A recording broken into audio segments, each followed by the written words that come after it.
Welcome and thank you for devoting your time and commitment to the implementation of evidence-based practices. And in this particular session, as you all know, we're going to be focused on class-wide reading intervention. My name is Jennifer Collins, and on behalf of the statewide MTSS team, our intent this year is to offer a variety of research to practice opportunities that span the K-12 spectrum. Today, we'll be focusing on students in grades 2 through 5. Teams will receive a review of a specific evidence-based practice in all of our endeavors, fidelity tools to support implementation, the opportunity to formally evaluate the impact of the evidence-based practice on student outcomes, and then you'll also have a forum to share your experiences with others. Over the course of the 22-23 academic school year, we'll be addressing class-wide intervention, Tier 3 problem solving for reading, response to intervention, secondary writing and reading, and evidence-based practices within a UDL MTSS framework. For our teams who complete a given research to practice experience, a digital badge will be awarded to honor your efforts and commitment to enhancing student outcomes. So thank you again for joining today and for all that you do as educators. I'm going to turn it over to my colleague, Dr. Amanda Cipolla, who's going to introduce Dr. Burns. Thank you, Amanda. Good morning, everyone. Dr. Matthew K. Burns is the College of Education Herbert H. Schooling Professor and a Professor of Special Education at the University of Missouri. He is also the Director of the Center for Collaborative Solutions for Kids, Practice, and Policy and Interim Co-Director of the Missouri Partnership for Educational Renewal. Dr. Burns has published over 200 articles and book chapters in national publications and has co-authored or co-edited 15 books. He is a past editor of School Psychology Review and Assessment for Effective Intervention. Dr. Burns is one of the leading researchers regarding the use of assessment data to determine individual or small group interventions and has published extensively on response to intervention, academic interventions, and facilitating problem-solving teams. In addition, Dr. Burns was also a practicing school psychologist and special education administrator before becoming an academic and served on faculty of the University of Minnesota for 10 years and Central Michigan University for 5 years. He received the 2020 Senior Scientist Award from Division 16 School Psychology of the American Psychological Association. We're honored to have you here today, Dr. Burns, and I'll turn it over to you. Thank you. Great. Thank you. Thanks so much. I'm really excited to be here. I really admire the work that Patton does throughout the state and, of course, all the great stuff going on in the schools. I'm always anxious and excited to be part of that. You know, I've been a fan. If you've heard me present before, you probably heard me talk about this. I'm a big fan of the work that happens in Pennsylvania. Because my advisor in grad school was Jim Tucker, who was the state director of special education in Pennsylvania in the early 90s, you know, back in the 1900s, but in the early 90s. And he was one of the driving forces of instructional support. And I will always contend that that was the precursor to RTI. So Pennsylvania was RTI before RTI was cool. And I love that. And Pennsylvania is a bit of an academic home for me. So I always appreciate the chance to interact with schools in your state. So I'm really excited to have this conversation, talk about class-wide reading interventions. I would love to be having this conversation in person. What I would like to do is, I want to get a sense of who's here. Now, with a room, this chat room or a Zoom group this large, it'd be a bit tricky to do. So I'm going to ask you to do is use chat. I have chat open. And by the way, I'll leave chat open the whole morning. So if you have a question, you want to jump in, don't hesitate to unmute and talk. Otherwise, you can put it in chat and I'll keep chat open and kind of monitor that. But let's start by putting it in chat. Let's put in there, if you're a classroom teacher, put in there, please, what grade you teach. Okay, just throw it in the chat for everyone to see. Just put in one number. Or, yeah. Okay, great. Okay, reading specialist. Good. Good. Literacy coach, interventionists. I was going to ask those of you in different roles to put that in there as well, but looks like many of you are doing that right now, so that's good. Lots of specialists and interventionists and a principal. Good. A consultant, another principal. TAC. Oh, cool.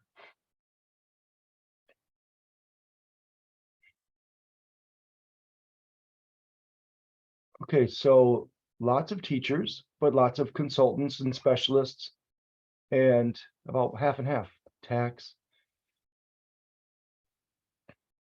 Okay. Good. Looks like that was probably enough time. Awesome. Thank you for doing that. That was really helpful. Our goal for this is today to lay out some of the frameworks that we use, to lay out an intervention that you can use, to, all of that, to talk to you about what you have already going on in your classroom, to talk about the assessments that you use, et cetera. So by the end of the day, you should have a pretty good plan from which to work to be able to dive in and implement something. And then we'll meet again, in a few weeks to talk about, to have you share with us and show us how it went. So we'll talk all about that, and you'll leave here today with a really good plan to do so. But let's first talk about classified intervention, what that is. Now, classified intervention is contextualized within MTSS, tier 3 model. I'm not going to explain MTSS or tier 3. I'm sorry, 3 tiers. You have a session on that. I'm sure people are well versed in that. I do want to make one quick point.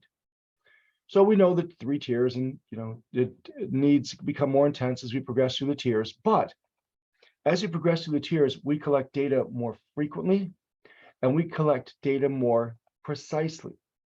In tier 1, we collect data 3 times a year. Now, teachers, I hope you're hearing that and saying, what, 3 times a year? We need a lot more data than that. That's right, you do. But from an MTSS perspective, to do the problem solving I'm going to talk about today, all we need is 3 times a year, can read, can't read. That's it. That's all the data is designed to do. In tier 2, now we collect data more frequently. Kids get a tier 2 intervention. We might collect those data once a month or every other week. And I need to see can read, can decode, can't decode, understands what they read. And then tier 3, now for those kids, we would assess those kids at least once a week, sometimes twice a week. And now I need to see, can read, can decode, can't decode, but for what graphemes does the kid know the sound, right? So we collect data more frequently, and we collect data more precisely as we move through these 3 tiers of intervention. And that's an important distinction that we need to make, because really all we're trying to do in an MTSS system is do more in-depth problem analysis. So I don't care if you're doing math, reading, behavior, an effective tier, 3-tiered system of MTSS really just needs to answer 3 questions. The first question is there a class-wide need? The primary problem analysis question for tier 2 is, what's the category of the need? And for tier 3 is, what's the causal mechanism? Now, causal mechanism or causal variable, it's a causal variable. That means what's the variable that we can control that's most closely related to the problem? Today, of course, the focus is on that first question, but that first question is the basis to answer the other 2.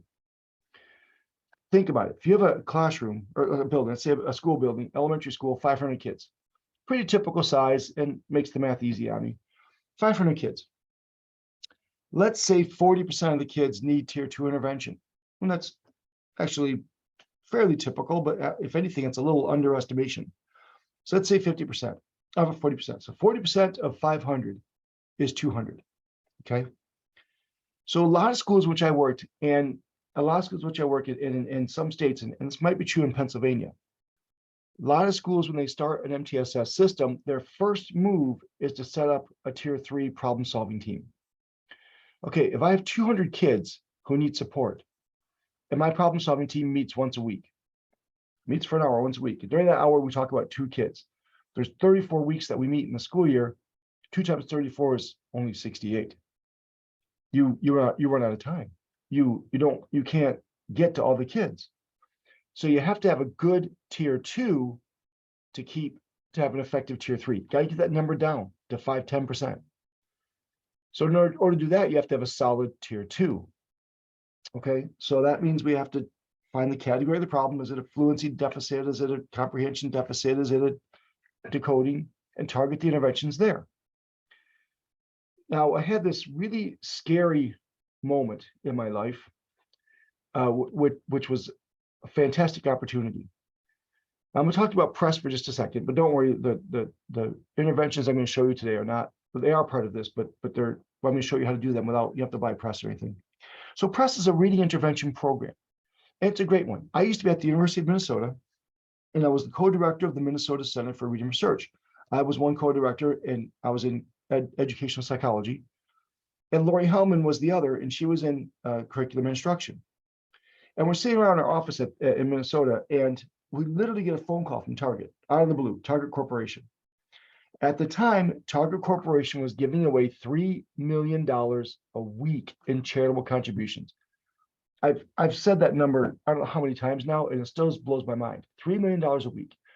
So they said, hey guys, their focus of their charitable contribution at that point in time was culture, theaters, museums. And they said they wanted to focus on literacy. They didn't know where to begin. We were just down the road. Could we help them? Yes. So Lori and I kind of laughed. I'm like, yeah, we can help you spend $3 million a week. Absolutely. So we started meeting with them, and they finally said, okay, what would it look like? Just go away, come back and tell us what a program would look like in which all kids would be literate by end of third grade. Fine. So Lori and I went and took Jennifer McComas from Special Ed and the Minnesota Reading Corps and other folks, and devised this thing called Press, which is Path to Reading Excellence in School Sites. And it's a 3-tiered model. It's, et cetera. So we went down to corporate headquarters and made a presentation. And the corporate headquarters at Target, downtown Minneapolis, are just incredible. So much fun. And afterwards they said, wow, this is great. How much would it cost? And we estimated the ballpark figure and estimated the high. And they said, great, sounds good. And they cut us a check for $8 million and said, here, go do this. Now, we actually had too much money. And I'll tell you why I say this. I had an army of research assistants. We had 24 research assistants, PhD and master's students in school psych, special ed, and curriculum instruction. And the example I gave a second ago, 200 kids who need support in these schools in Minneapolis, we implemented this, built it, tested it in 6 schools in Minneapolis. And these were 6 pretty needy schools. So if it's 500 kids, it was more like 70% needed support. So it was like 350 kids. Didn't matter. I had an army of RAs. Great, go run these interventions. And we did. What we found was the kids did really, really well during the intervention. We were progress monitoring, graphing the data once a week, looked great. We're thinking this is awesome. And then the fall benchmark came along. The winter benchmark came, and we did the assessment. And the number of kids who scored in the proficient range didn't go up. And we couldn't figure that out. Like, what do you mean? And then it hit us. You can't have a good tier 3 without a good tier 2. Okay, great. We had a good tier 2. Awesome. You can't have a good tier 2 without a good tier 1. I've been saying this for 10 years at the time. It's 25 years now or something. Without good core instruction, nothing else matters. Without good core instruction, nothing else matters. So if we first have to address that issue, because if a kid has a targeted intervention in tier 2 and it's a solid one, they'll do well. And if you're focusing on decoding, for example, they'll learn how to decode, but it's not contextualized with a good core reading instruction. They'll learn how to decode, they won't learn how to read. The first step in a good MTSS system has got to be identifying class-wide need. We've got to get that number down. Everyone keeps talking about this mythical 20%, right? We've got to get that number down from, whatever it is, 50% to that mythical 20%. There's a reason we say 20% of the kids need support. That's our goal, and it's because that's sort of a functional goal. That's an important goal to get to through core instruction. So that today we're going to talk about good methods to do that. So by the way, Press is now implemented all across the country. But again, you don't need to. I'm going to show you how to do the classified interventions. You don't need to purchase it, but it's a program that's out there. I don't get any royalties from it. All right. So in order to look at classified need, first step is to look at our screener. So when we talk about screening, I want you to remember there are basically 4 purposes for assessment when it comes to intervention. I'll just put them all there. So the first one's program evaluation. That's your state test. I don't care about that. You know, I'm a reading interventionist, and I go to schools all the time and work with kids. I have never once walked into a school and said, okay, tell me about the kid. First things first, what was the state test score? That it tells me nothing. Those data aren't really, I was about to say those data aren't valuable. That's not true. Those data aren't very helpful. And even in Pennsylvania, the state test, most state tests are not written for psychometric reasons. They're written for political ones. So most state tests don't really help me. But the three decisions I will focus on are screening, diagnostic, and monitoring progress. Screening helps you identify which kids are not doing well, which kids need more support beyond universal instruction. And there are lots of good screeners, STAR, NDBA, A-Reading, and others. Diagnostic is once the kids are identified as needing support, what support do they need? We use the data to determine that. And then lastly, we monitor progress. Is the student doing better? CBM is ideal for that, curriculum-based measurement.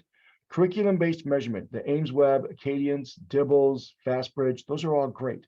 The CBMR version of FastBridge. Those are all great ways to monitor student progress.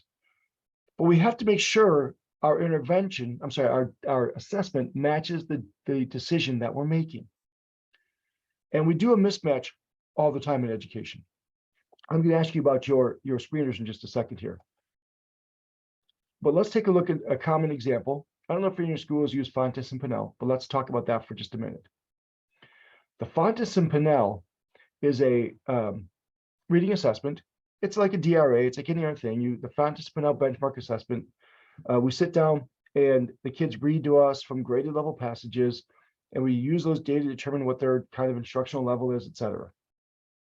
Now, when that first came out, I do research on instructional level. So anytime something comes out that assesses instructional level, I like to look at it. So I got the test, looked at it, and like page 4, it says the benchmark assessment system, the F&P BAS, can be used to screen children's reading skills. Like, oh, really? Okay. So I dug deeper in the manual, and nowhere in that manual did it provide any data to support that claim. Nothing. So, well, that's weird. So I decided that let's test it ourselves. So here you see 3 measures. Okay, this first one here, well, the criterion. The criterion is the measures of academic progress, the NWEA test. NWEA map, good measure, use it all the time. It's one of the most common screeners in the country. This first set of data is Ames-Webb. So Ames-Webb CBMR, these are all 2nd and 3rd graders. And then we used the Fontes and Pinnell benchmark assessment system. Okay, so looking at the first set up here, among the 646 kids who did well on the map, 501 of them did well on the F&P. Okay, so that's six. I'm sorry, Ames-Webb. I'm sorry, I misspoke. So 501 of them did well in Ames-Webb. So that's 78%. Think of it like a grade. 78% is passing. It's not great, but it's passing. Look at the 322 kids who didn't do well on the map. Among those, 276 also did not do well on Ames-Webb. Much better, 86%, a B, B+. 90% is great. I want an A, but 80%, 85% is certainly acceptable. And I'm willing to accept that we might under-identify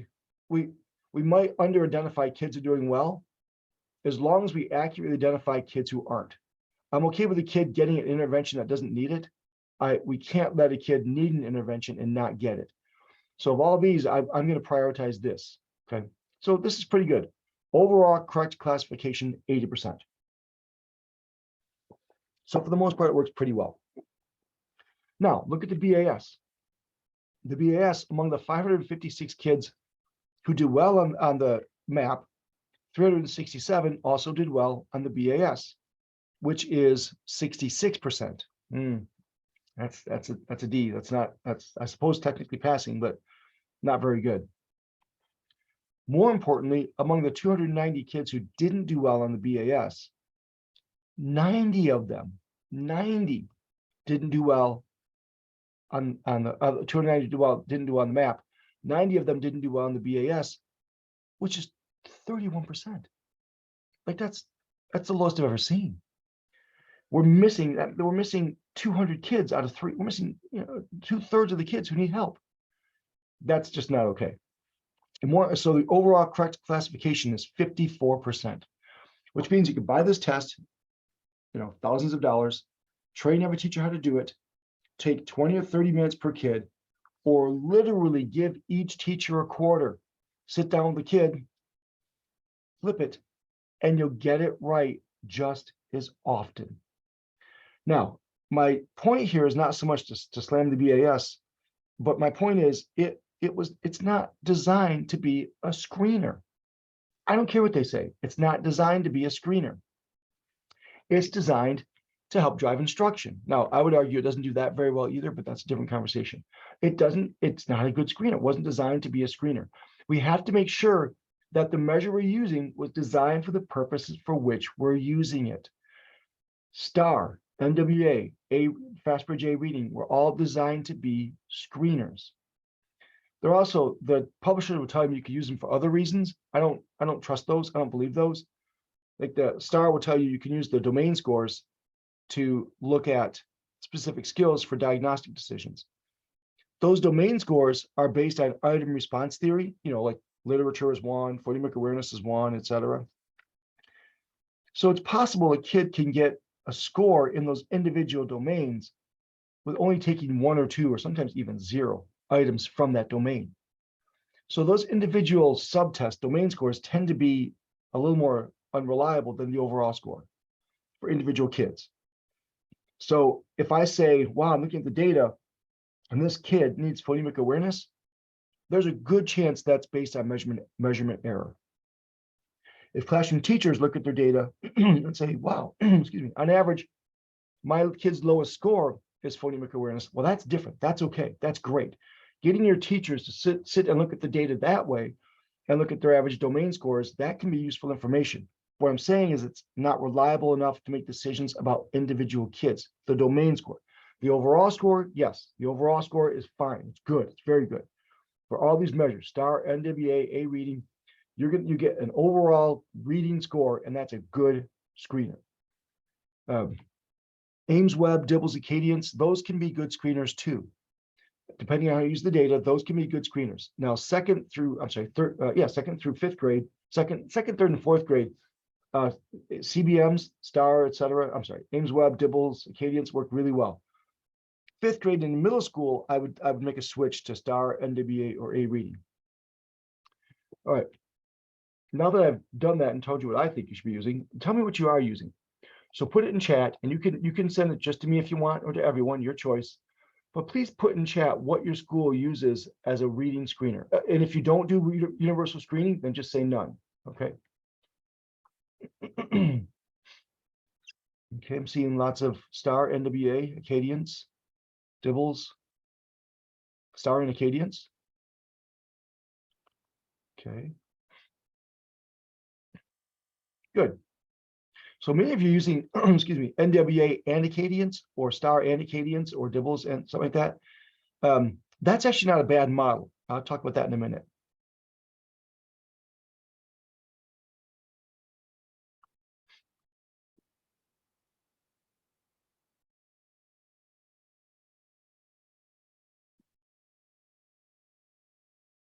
So I'll encourage you. I've seen FMP a couple of times after I just, I give you props for telling me that, since I just was fairly critical of it. I will recommend for this type of activity, and I'll show you why I say that in a minute, that FMP is probably, you might want to consider looking at something else, but we'll talk about that. If that's all you have, we'll make that work. Good. So looks like we're wrapping up. So NWA was the most common one, Acadience, a few use STAR. The advantage to using both NWA and Acadience is, especially in these grades of second through fifth, second grade, Acadience works better than NWA, I would argue. Fifth grade, NWA probably works better than Acadience, although that's pretty close. So because of that, the second through fifth grade is a transitional time. You'll have more accurate decisions if you have these two pieces of data together. And also, Acadience and NWA together can help you really help you diagnostically, which that's not the point of today's conversation, so I won't get into that. But having those two things together are okay. But I've seen schools that have used literally 9 assessments 3 times a year for every kid, just for reading. That was the most I ever saw. That makes no sense to me whatsoever. I know schools that do MAP and STAR. That makes no sense to me whatsoever. So if you're using multiple screeners, go back and look at your data. Do something like this. Use your state test as your criterion. If you're identifying roughly the same kids, pick the cheapest and easy one and just use that. We have good screeners going on. I'll make one more comment on the BAS. So I in preparing for this, actually a different talk, I have data laying around on F&P and from schools. And so I went to a second grade. I think it's second grade. I'm almost sure it's a second grade. Someone asked about iReady. I'll talk about that in a second. That's a great question.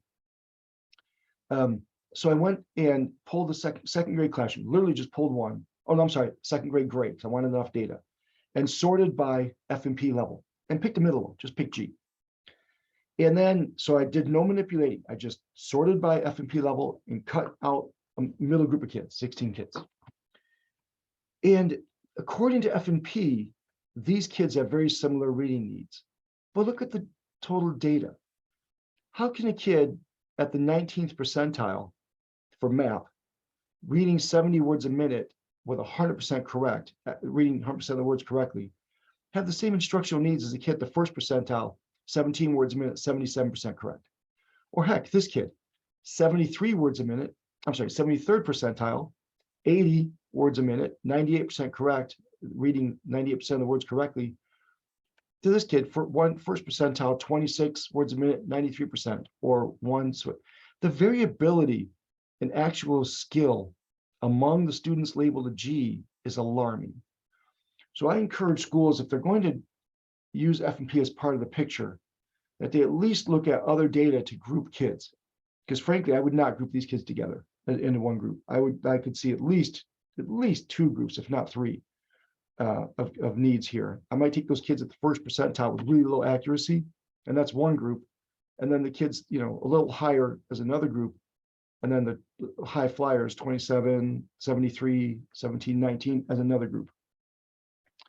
All right, so F&P, I think has some issues, which I probably wouldn't use it very often.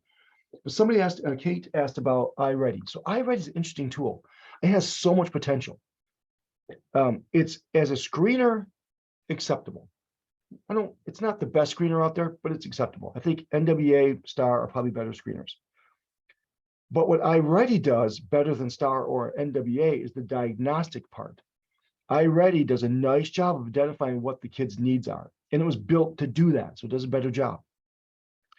Now, the next question I have about iReady is, I think some of the interventions that come with it don't always match the deficit that its data identified. So I think as a screener, it's acceptable, but because it does nice diagnostic, I think it's got really some interesting potential. But I wouldn't rely on its interventions terribly much. I would probably still do interventions on my own. But it's an intriguing tool. Okay, so we're going to collect data. Now, we're going to talk today about using these data to identify classified need and to build classified interventions. Sometimes we do that with other data. I was just at a school actually yesterday, and I'd worked with them about a year ago to work on classified interventions. And they came to me and said, well, but Matt, we know our kids have low needs. I mean, have needs, not low needs. We know our kids have low skills, have needs. Why are we screening them to determine that? And that's a great question. Don't screen to answer a question you already know the answer to, right? So their solution was, why don't we just dive in and do classified intervention first and then screen afterwards? It's a great idea. And when they do that, they use last spring's data, perhaps, because you got to have, I'll show you in a minute, you have to have some data. Or they might do a quick 1 minute CBM with the kids. So you can use fall data to identify classified need. Lots of schools I know, not lots. Some schools are using previous year's spring data to identify classified need and to build the intervention and screening afterwards. And during the pandemic, when we came back face to face, our advice to the schools was, don't screen. You know the answer. The kids are coming back low. You know that. Why take your time to screen? Do classified intervention first and then screen. And at the end, I'll show you data to support that. For the most part, Schools use fall data from the screeners to identify class-wide need and to build class-wide interventions. But it's very possible that you could use previous, Springs data as well. So we get our PLCs. Now I'm assuming all of your schools have a PLC model, and it might be, you might call it something else, collaborative team, I don't know, a team that meets on a regular basis. I was looking to see if they had, sometimes they have stuff that you can borrow, and I was gonna look. Thank you. So I'm assuming everyone has a PLC. So I encourage the PLCs to meet once a week. It doesn't have to be long, like a 30-minute meeting once a week. Most PLCs, I think, meet once a week now, and that's okay. If you meet once a month, that's okay. Once a month is fine. I'd rather be more often. If you meet once a week, I encourage you to at least once a month look at your core instruction in the area in which you're doing MTSS, and at least once a month look at the data from MTSS. Okay, so what do I mean by this? Because I know some PLCs use a 6-week cycle. So 6 weeks they'll talk about science instruction, and then 6 weeks they'll talk about behavior, that type of thing. If you're doing that, that's fine. So I would say twice a month. The order doesn't matter. The order of this does not matter. Oh, twice a month you run your PLC as you run your PLC, right? That's totally fine. But then once a month, because we're talking about reading today, you have to have your PLC look at core instruction for literacy. Once a month, you've got to talk about core instruction and literacy. And then once a month, you talk about the MTSS data. When you get your screening data, it's the PLC, the professional learning community, the PLC, they're the ones that interpret those screening data. Then the other time, so that's if you do your screening in September, January, and May, that 4th meeting of the month, order doesn't matter, we're going to talk about those screening data. The rest of the months, that 4th meeting, so October, November, December, February, March, April, we're going to talk about the kids getting intervention. It's the PLC that looks at the progress monitoring data and says, yes, they're doing well or not. It's not the problem-solving team. Problem-solving teams really don't come in until tier 3. So we're not talking about the progress monitoring, any of that today. We're talking about class-wide intervention. So September, January, and May, when you do your screening, the PLC gets the data and looks at it during this meeting. Okay. And when they get the data, sometimes it looks like this, right? This looks familiar to a lot of us, unfortunately. You know, we always, again, keep talking about that mythical 20%, but if the number of kids in the green, you know, I've got 1, 2, 3, 4, 5, what, 5 kids in the green. And these are real data. I didn't make these up. These are data I grabbed from a school. So this is pretty indicative that something's going on as a systems issue here. So what we do is our PLCs get the data. And the first thing they're going to do is they're going to compute the class median. So I know you know what median is. In fact, some of you are probably teaching median right now. But median is the middle value in the list of numbers. If you're using FastBridge or NWA or STAR, I think even Acadians does this. I could be wrong about that one. You can tell it to give you the class median. Now, I don't know how to do that for each system, but I know you can do it. Don't use the class average, which if they don't report the median, all you have to do is rank order the kids and pick the middle score, right? So, oops.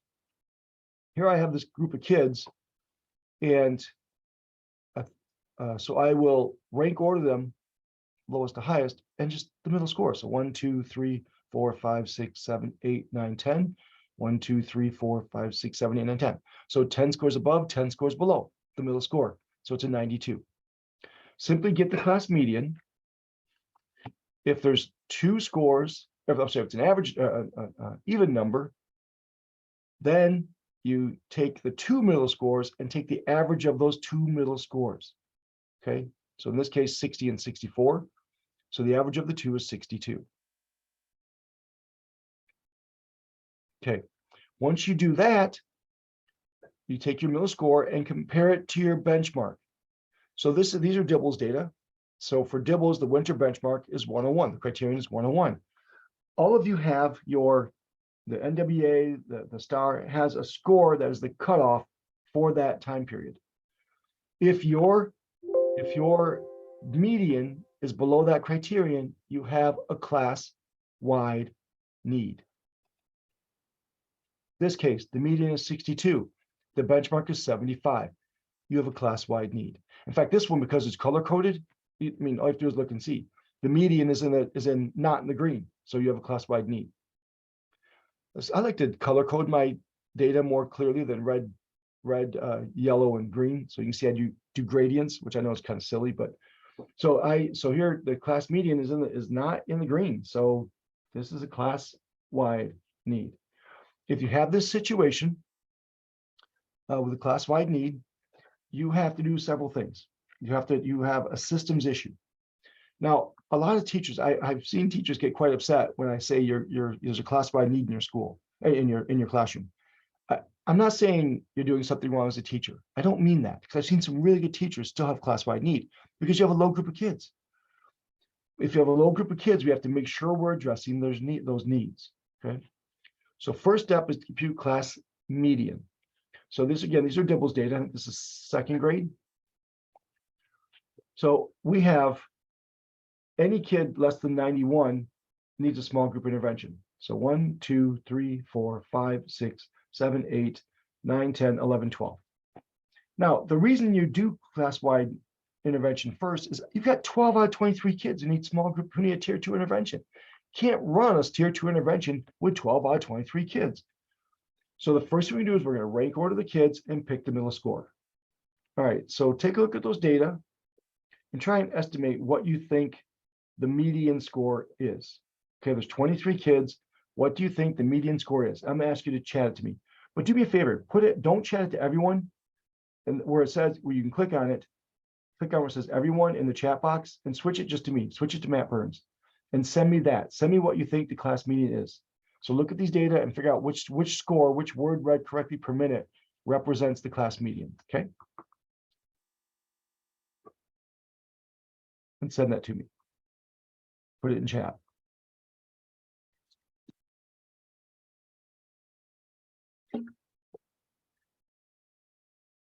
Okay, Des Arnold was the first and she got it right. Good job. Good, Samantha. Okay, good.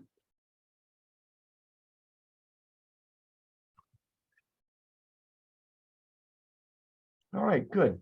So still coming in. So there's 23. So that means it's an odd number. Good. Keep them coming in. I'm going to walk through how to do it while we're still doing it. So there's 23. So that means that there's an odd number. So that means there should be the same number above and below, right? So it's 23. There should be 11 above and below, because 11, the middle score would be that 23rd score. So 11. So let's go 1, 2, 3, 4, 5, 6, 7, 8, 9, 10, 11. So it's this 12th score. That's the middle one. So it'll be 11, 1, 2, 3, 4, 5, 6, 7, 8, 9, 10, 11. So it's this 87. That's the median score. So 87 compared to the benchmark, I should have mentioned this was done in the winter, compared to the benchmark of 91, we see a class-wide need. Okay, it's really that simple. You just have to get the class median. Now again, NWA, STAR, etc. They'll give you the class median. Just simply compare it to the criterion. And if it's below, it's a class-wide need. So in this situation, you've got a systems issue. You've got a bunch of kids who are too low. You can't do problem solving for this many kids. I would argue you can't even do good tier 2 for this many kids. Remember that mythical 20%? 20% of 23 is 4.6. So that number shouldn't be 12. It should be 5-ish. So we have some work to do. If we see it, we're gonna look at your data. Now some of you, we've asked you to bring your data. I'm gonna ask you to look at it and get your median in just a second. But let's first talk about what to do. Start to talk about when you see a class-wide need. When you see a class-wide need, of course, we know these things. We know that 2 hours of instruction a day at the middle school, elementary school should be dedicated to literacy with explicit instruction. Okay, I'll talk more about that in a second. That includes word study, but also some connected text, free choice reading and writing. So go back and look and make sure you're doing 2 hours a day. If you see a classified need, are we doing 2 hours? If you see a classified need, your PLC should start talking about these things. Are we doing 2 hours a day? Are we doing explicit instruction in the code? Are we doing word study and free choice reading and writing? And if you look at John Hattie, I don't know if you're familiar with this book. I have this book sitting right here. John Hattie's book, Visible Learning. It's one of my favorites. Now, we can critique some of his methods because some of the things he does, I kind of question, but for the most part, it's a wonderful, wonderful resource. It takes any almost instructional practice, throughout this whole book and reports an effect size. So it reports down, look at all the research, how effective should this intervention be and how effective is it? And he looks at what he calls reverse effects, so negative, something that actually makes things worse, hurts kids. Developmental effects means this didn't help at all. The kids, if they got better to the point that they would have had you done nothing. Teacher effects means, okay, this is getting there, this is good because this means the teacher's making a difference, but then the zone of desired effects, you really want to see it up in this range here. Okay, and I actually argue this is a little low. I'd rather see a little higher than that, but that's okay. So he classifies, I won't get into how he defined all these, but whole language programs, the literacy rich environments, reading as a language, etc., is effect size of 0.6. And by the way, 64 studies with 630 kids, and it's in the developmental effects. Didn't hurt the kids, but didn't really help them either. Whereas explicit instruction in phonics, for which there were 425 studies with 12,000 kids, we see a nice strong effect. We also see here looking at repeated reading, if you're trying to build reading fluency, and I would argue in 3rd, 4th, and 5th grade, that's an important instructional goal. 54 studies. They didn't report the number of people. I don't know why. 54 studies with a nice strong effect for repeated reading. Explicit instruction and comprehension, a nice strong effect. 415 studies, almost 11,000 kids, nice strong effect. So his point is, phonics, fluency, comprehension, explicit instruction, all of those are really important. So if you see a class-wide need, talk about those. In fact, if you see a class-wide need, getting this book is not a bad idea. I'm showing a couple of the resources as well in just a second. Okay. And then I'll just real fast there. So then he also says he groups instruction in 2 camps, activator or facilitator. Activator is things like lots of practice with immediate feedback, teaching metacognition, direct instruction, mastery learning, formative assessment. These are all good effects. And the overall effect size for activator is a 0.6, which is solidly in that desired effect. Facilitator are things like simulation games, inquiry-based instruction, class size, problem-based instruction, inductive teaching, small effects. So the overall effect for facilitator is in that sort of developmental effect range. So not much of an effect. So he says activator should be the goal. So I would encourage you, if you see a class-wide need, again, to look at these types of activities. Are we doing giving effective feedback, teaching metacognition, etc.? One more source I'll share with you. Go to Google IES practice guides. IES practice guide. It's right here. What IES? IES is the U.S. Department of Education, and they do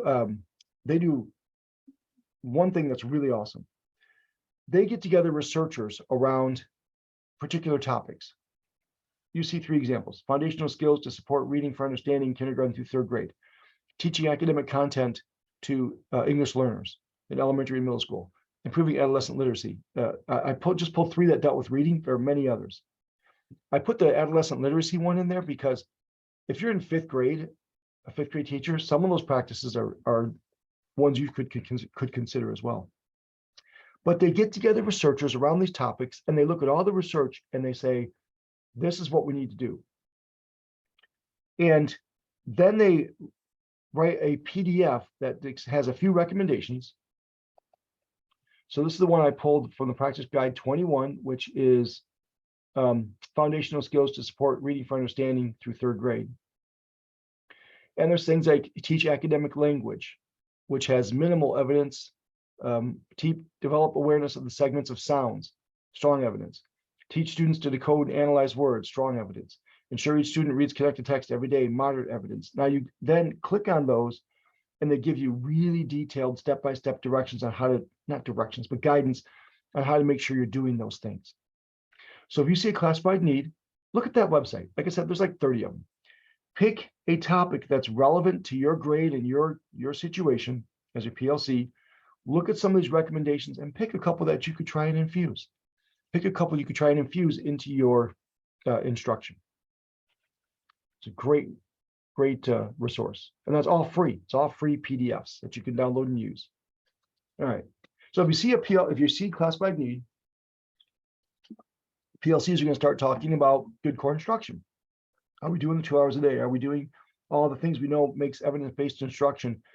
And are we looking at the practice guides to see if we're making sure we're meeting our kids' needs? Because again, I'll say this again, I've seen more than once good instruction, but with a low group of kids. So they had to do something different.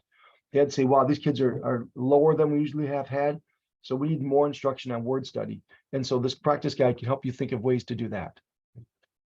All right, so we're going to do that, but these are long conversations. Like these are conversations we're going to have over time. So we're now have to dive in and do a class-wide intervention. So we started in when I was with Press in Minnesota, and we saw all these class-wide needs. We had this panic attack, and I thought, oh geez, without good core instruction, nothing else matters. So we went to the website, and I was familiar with this intervention called PALS, which is peer-assisted learning strategies. There's peer-assisted learning strategies for 2nd through 6th grade. So that's the one that's relevant to this group. But I'll talk about that more in just a second, because you don't. I'm not gonna ask you to buy it. You don't need it, but it's a good one. So if you want another resource, that's something you could look at. I'm sure I have it sitting right here. Yeah, I do. Here it is. It's a nice little. Oh, it's the kindergarten one. That's right. So it's a nice little manual. It's not very long. If you can read, you can do it. It's pretty simple. Now it's also cheap, by the way, $40 or so online. So we went and bought this. They have it for 1st grade. They have K-PALS, which is outstanding. 1st grade, 2nd through 5th, middle school, high school. So we're only talking about one today. So when we saw the class-wide need, I said, okay, we got to get these PLCs talk about core instruction. So we went and bought a copy of PALS for all the teachers. And we went and gave it to all the teachers and said, here, do this. And the teachers said, no, we're not doing this. It takes 40 minutes a day, 30, 40 minutes a day. And it's supposed to run for just 26 lessons or something.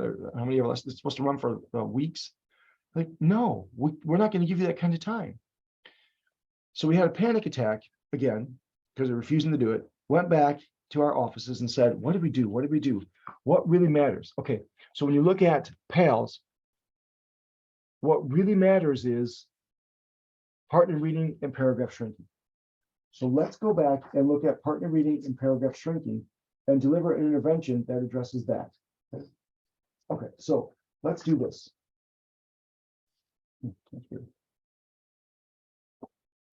Let's do this. You brought your data with you.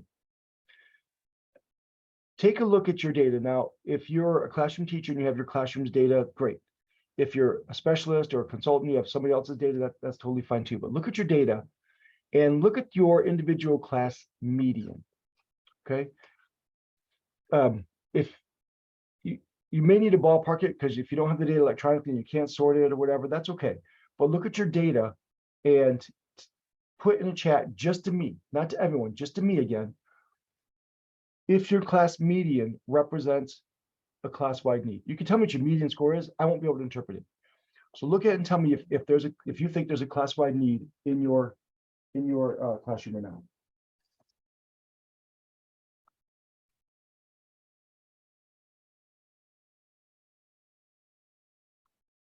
Okay. Let me take a stop this for a second. That run. Oh, okay, good. We'll come back to that. Aaron, we'll come back to your point in just a second.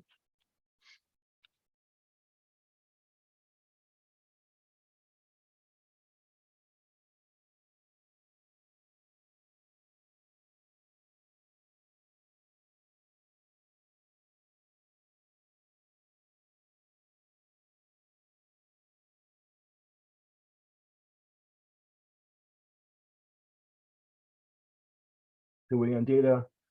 Okay. All right. Okay, that's good. Let me do this again.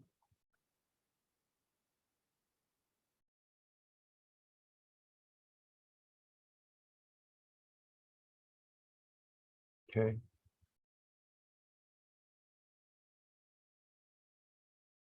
All right. Oh.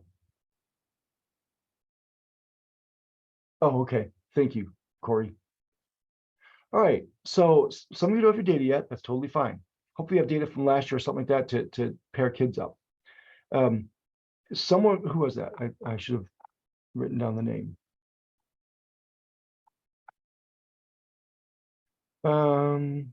Okay, so some of you one block does, some don't. Great. So Aaron asked, no, but just one number above the BM, above the benchmark. Do we want to do it? So yes. We always use class median. Now, the reason I use class median, well, I don't use average because average can be thrown off by an outlier.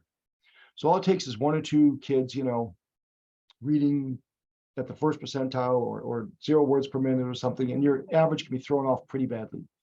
So I use class median. It's also the one around which we've done the most research. But it's possible if you're just off. So the other thing I do is think in terms of resources.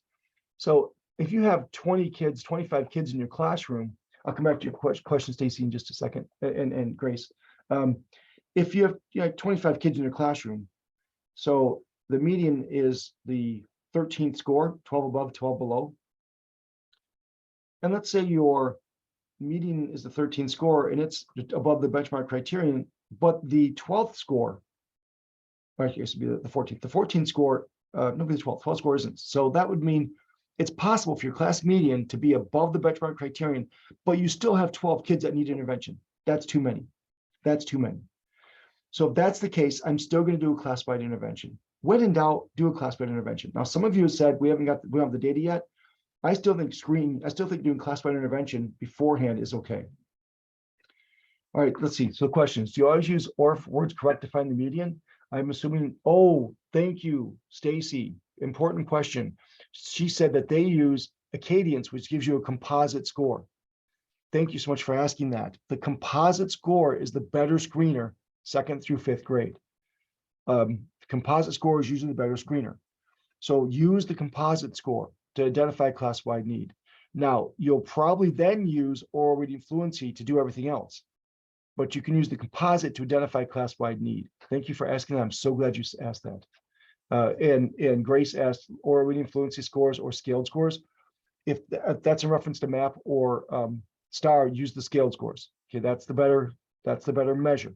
But then once you do that, you're probably going to use the fluency scores to do some of the other things we talk about. Okay. Yeah, so Jen just said there's got, a roughly equal number of kids above or below, and that number is still pretty large. We're below, so I'd still consider classified intervention, even if your median is in the green. Okay, cool. Okay, so now as it just said, you see classified need. So what to do? I'm going to skip through these. We already talked about this.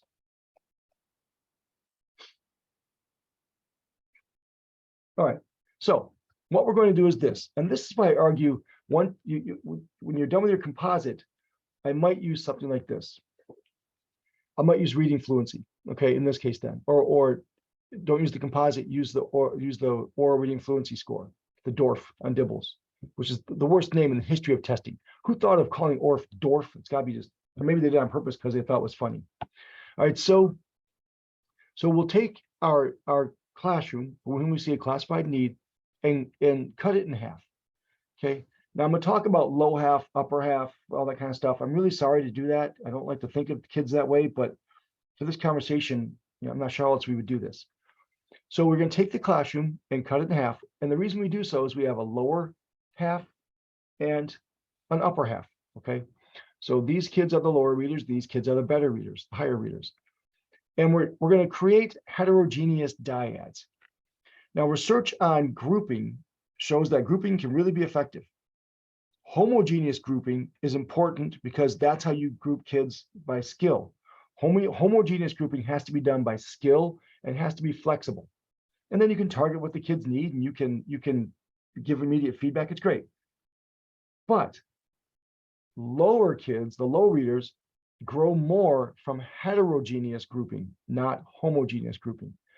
So we need to, now for this aspect of the day, we're going to have heterogeneous grouping so the kids have good role models, good models of what good reading looks like. So we're not going to fold it so the lowest of the lows with the highest of the high. We're going to slide it. So the lowest of the low goes with the lowest of the high. Okay. So by the way, I started to say this and I stopped. This is how PALS does it too. So we bought the teachers PALS and they said no.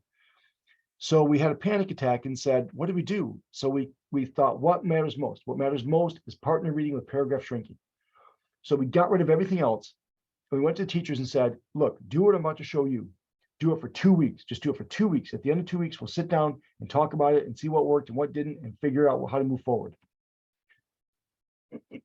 Oh, good. So Grace just asked about, you got 2 sets of scores. One's in the proficient range and one is in the on watch. I would probably err on the side of doing classified intervention. So err on the side of that. So I would probably still consider it.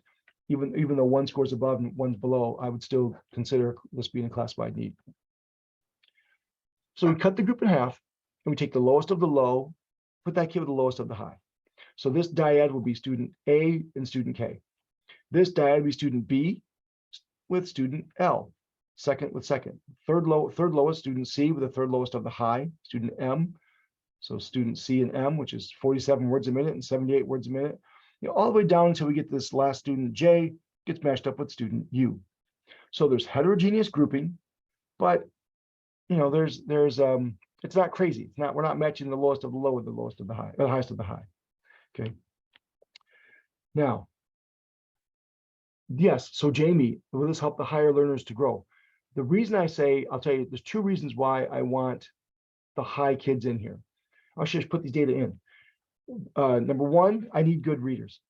Without good models, this approach won't work. I need to have good readers, and they don't need to be good, by the way.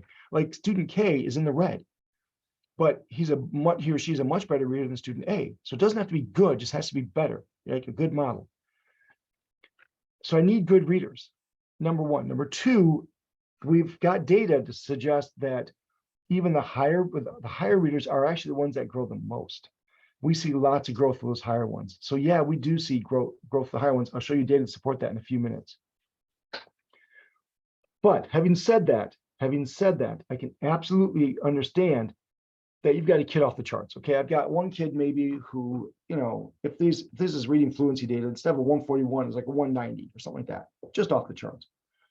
And teachers might say, I don't want my kid to be part of this activity. Okay, that's fine. There's a couple options. Number 1, you can do extension work during this time. So I have no idea what that means. This kid, student U and student T, good readers just baffle me. They make no sense at all. I have no idea what to do with those kids. I'm good to go on these kids up here, but those good readers make no sense. So if you want to do some extension work right now, or with these kids, now is the time to do that. During this intervention period, you could do that extension work with these kids. That's certainly a possibility. But I would say only 1 or 2, just like student in this example, I would not argue any of them, but if any of them, it'd be just student U. Okay. So maybe 1 or 2, that's it. Alternatively, what I'll do is I'll take my highest reader, and if I have an odd number, I have an odd man out. So I'll take my highest reader, pull that kid out of the equation, set up my dyads, and then the highest reader becomes my permanent pinch hitter. So if a kid is absent, I'm going to put my highest reader into that dyad, and the kid automatically becomes reader 1. Okay, so I haven't talked about reader 1 yet. We'll talk about that in just a second. All right. So let's do all right. So let's talk about, let's do this. Oops, sorry. So every dyad gets a folder. Okay. Every dyad gets a folder. And I'm going to show you a little more information on this in a second. Every dyad gets a folder. By the way, my folders look like this.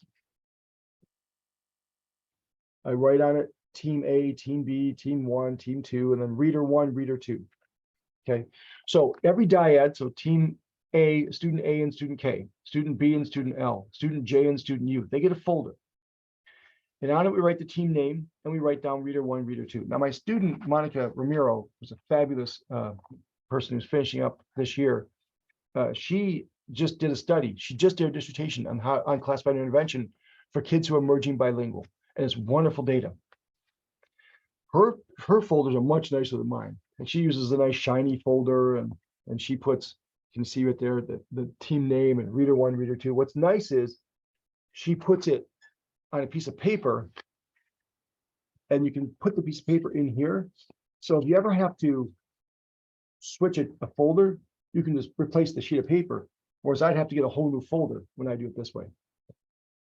So every dyad gets a folder. So we have reader 1, reader 2.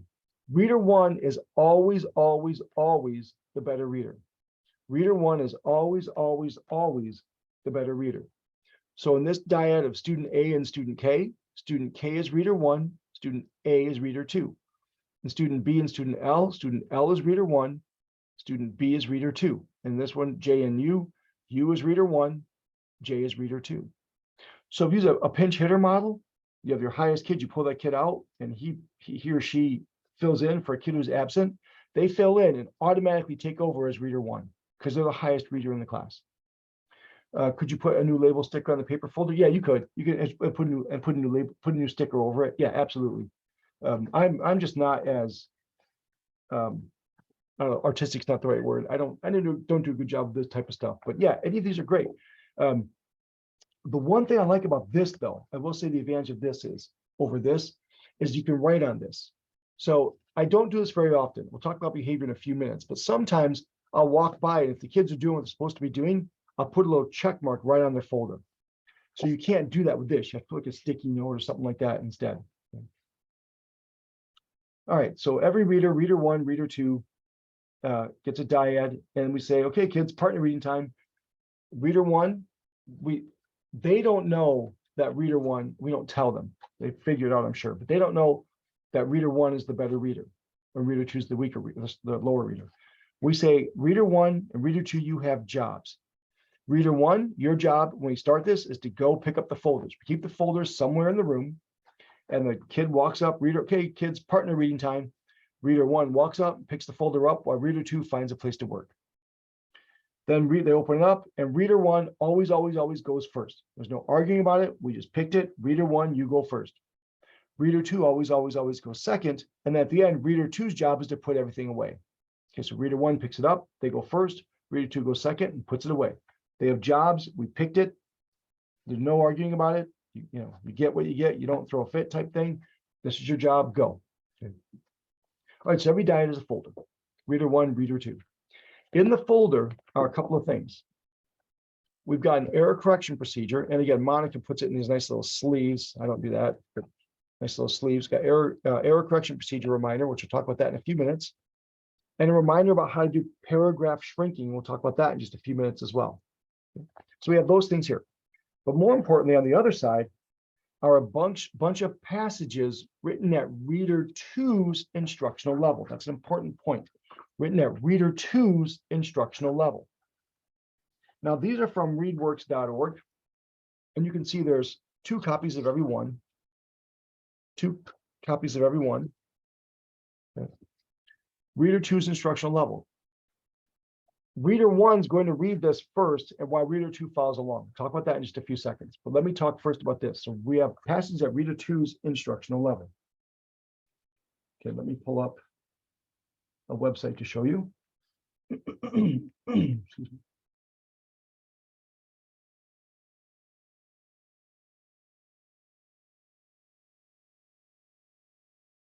There we go. Why my internet was being slow for a second.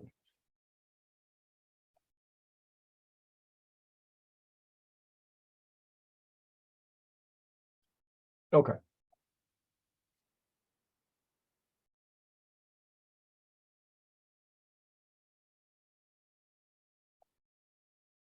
Okay, so I am in readworks.org. This is a wonderful website, readworks.org. If you're not familiar with it, I really encourage you to check it out. You have to create a account and everything, but it's really simple to use and it's free. It's all free. All right, so all I do is I go to readworks.org and logged in. And again, you have to set up an account, but it's all free. They might send you an email every now and then, but it's free. You click on where it says content, and you can get passages. Now you can get ebooks and other things too, but I'm going to look at just reading passages. And you can sort these passages by all kinds of things.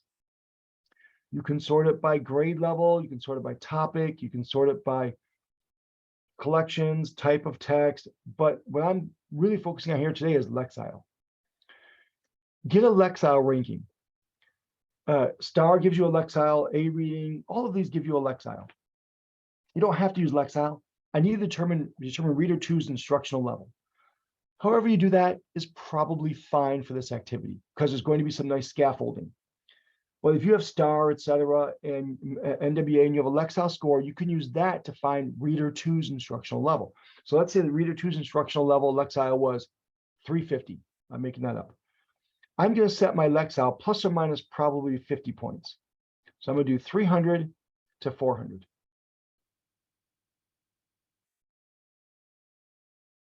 There. And now I've got, all kinds of passages that are written at this Lexile of roughly 450. And you can go through and pick out ones, and you can pick out stories that make sense too, that match what you're doing in class. Or if you want to focus on some social justice issue or something, you could do that, right? There's all kinds of opportunities there. But let's just pick, I'll pick on that one, whatever. Now, when you go here, and you can save it as a PDF. You can save it as a PDF, okay? And that looks pretty low for 450. So look at it, make sure it's got enough text to work with what you need. I don't think this is let's find one with more text. I want more text than that, probably. Oh, I did. Yeah, it's 350, that's right. Let's do, so if you look here, it tells you the number of words. See that? So let's do something with,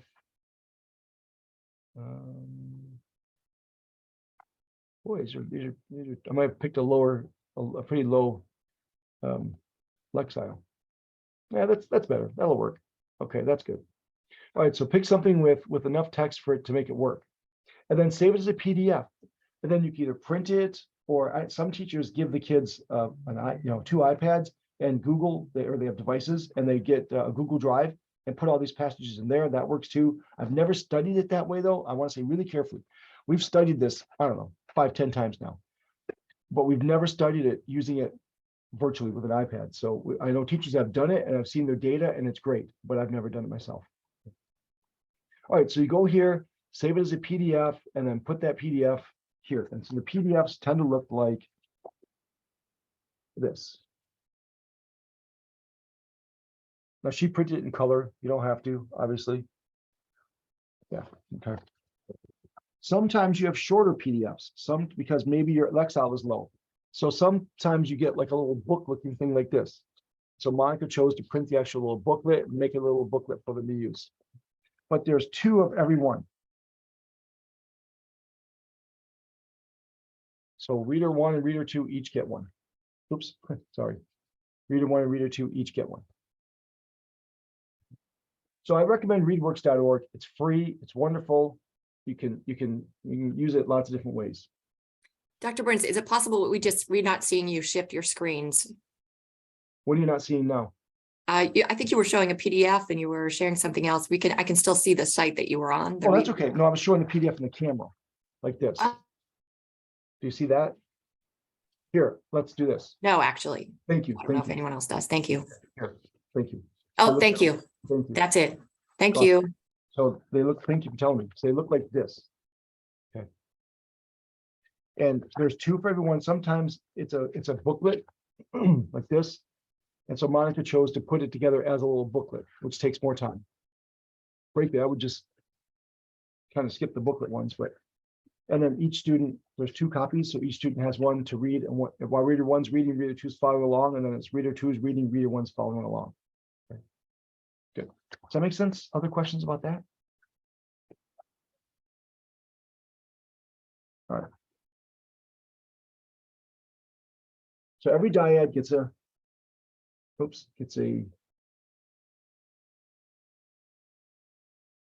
dyad gets a folder. So that's what's in the folder. So did you see my folder when I held it up? Let's be safe. Did you see all these? The folder I create, which is just writing, and the folder Monica creates, which has the nice plastic cover, and you can replace this with piece of, I can't get it. Piece of paper, reader 1, reader 2, put it in there. Okay. Okay.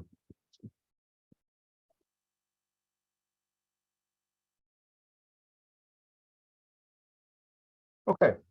So reader 1, reader 2. Thank you, Heather. So every dyad gets a folder. All right, kids, partner reading time. Reader 1 goes and picks it up while reader 2 finds a place to work. Then they open up the folder. So besides purchasing the book, is there a website resource you recommend that offers step-by-step instructions? Yeah, so, there are, yes, of course. There's I'm going to give it to you, show them to you today. If you want something in writing, step-by-step instructions, I will have to, maybe I'll do is send it. I don't know why I didn't think to use that as a handout. I gave you I gave you the PowerPoint for today, and I gave you the all the posters and things that we use and stuff that goes in the folder, but I'm not sure I gave you the step-by-step instructions. So what I'll do is send that, and we can upload that too. I'll do it at the break. Okay. So every dyad. Now, what I'm going to ask you to do, we're not going to do it now. We'll take a break here shortly. And then we'll have you look at your data and talk about with your team. We'll put you in a breakout room in just a second to talk about what you should do about that highest kid. Okay, see what your thinking is about that.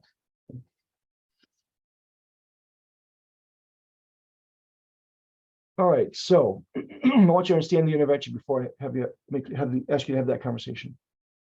So here's what the intervention is.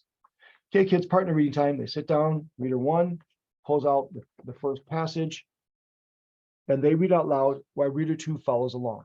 So they read out loud for 5 minutes while reader 2 follows along. At the end of 5 minutes, okay, kids, reader 2, your turn. They go back and read the exact same thing. This is fluency building. So they read, number 1, they read, reader 1 reads for 5 minutes, reader 2 reads for 5 minutes out loud while the other follows along, and they read the exact same text. So if reader 1 reads this page, okay, time's up. Reader 2, your turn, they read the exact same page again. This is fluency building. This is designed to be fluency building. It's repeated reading. After the second reader goes again for 5 minutes, okay, kids, reader 1, it's your turn again. So reader 1 reads for 5 more minutes, but they stop after every paragraph and do paragraph shrinking, and they read new text. Okay, so let's say reader 1 reads this page. Okay, let's just say that. So then, okay, kids, time's up. Reader 2, your turn. So reader 2 reads this page as well. All right, kids, time's up. Reader 1, your turn. You go again, but this time do paragraph shrinking. So reader 1 then starts on a whole new passage and reads, let's say, here, here, and here. Okay, kids, time's up. Reader 2, your turn. Reader 2 picks up where reader 1 left off. So reader 2 would start here and read these. So the first part's repeated reading. The second part is all novel text. The first part is fluency building. The second part is comprehension. Yes, they're both reading a passage at reader 2's instructional level. That's correct. I'd rather this be too easy than too hard. So I want it to be reader 2's instructional level. That way, reader 1 can read it, and it'll be something they can read pretty easily. So there'll be a good model for reader 2. Excuse me. So 5 minutes, 5 minutes, 5 minutes, 5 minutes. Okay. Stronger reader reads aloud for 5 minutes. Then the reader 2, reader 1, reader 2, repeated reading, novel text with paragraph shrinking for 5 minutes. Does that make sense? I have a video I'll show you about this in action, but let's just take a second, see if there are any questions there. I'll move on and talk about paragraph shrinking. So if you have questions, just throw it in the chat. So I want you to, again, understand the intervention, and I'm going to turn you loose in the chat room to talk about your kids.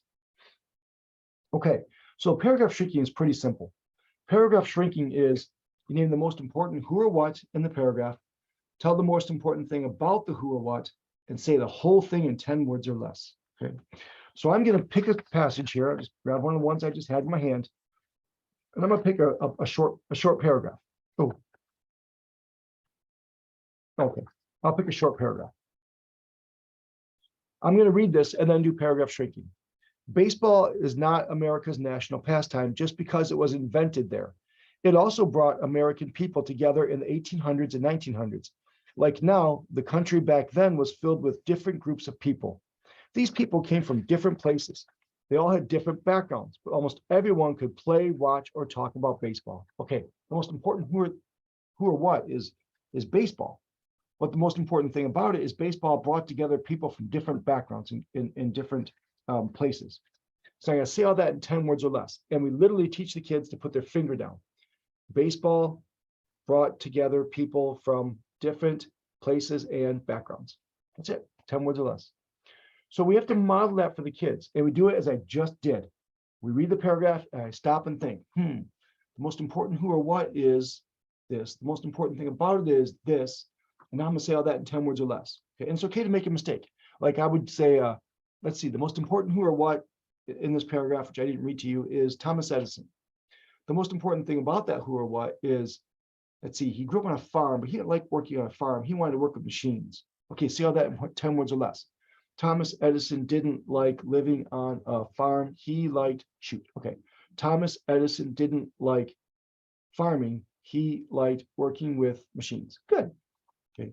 So you can see it takes just a few minutes to model it. And usually have to model it a couple of times for the kids before they pick it up, depending on the age.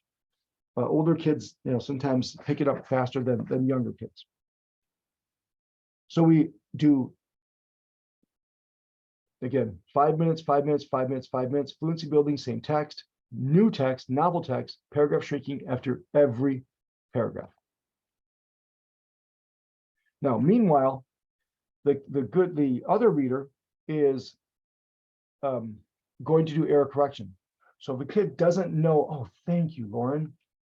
I don't know why I didn't think to include that. Thank you so much. I'll still put something, I'll probably give you something as well, but thank you, Lauren, for putting that in there. So there's a link there that you can use to get more information. So while one reader is reading, the other reader follows along. If they come to a word they don't know, the other reader does error correction. They say stop, and we have them do that with their hand. And to be honest, I don't know why. We've always done it that way. I think Palace does it that way. I don't know. We go stop. That word is, and then say the word. That word is house. What word? House. Good, house. Now go back and read that line again.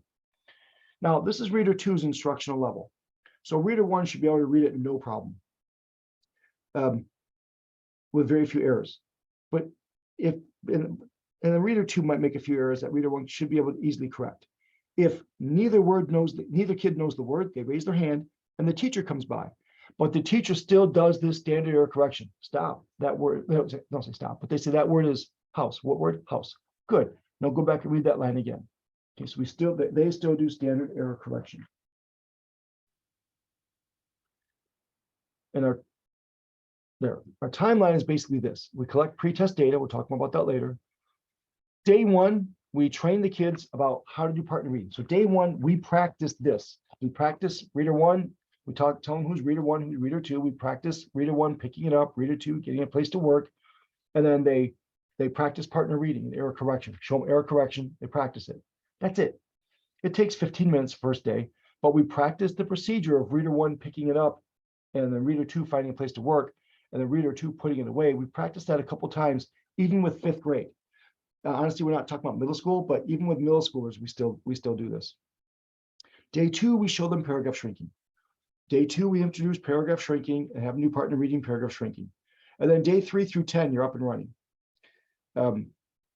Except you might need to show paragraph shrinking a couple more times. I usually show them paragraph shrinking two or three times total. It's hardly ever just one day. If all your kids seem to understand it day 1, great, move on, but they probably won't. Okay. Do you recommend students using a timer so they know when to switch? Usually the teacher's the one that keeps the timer and announces it. Okay, kids, time to switch. The teacher's the one that usually does that. Okay, so that's in a nutshell, basically it.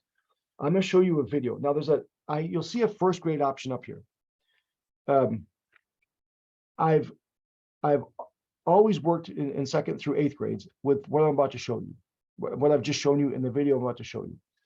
But there's another intervention called Build a Word that I'm happy to talk about if you think your kids are so low that they won't be able to do connected text reading. And in second grade, that's a possibility.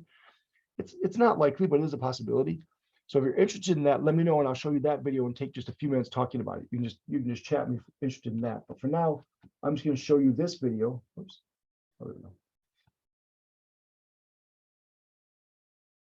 Okay. All right. So let me switch my.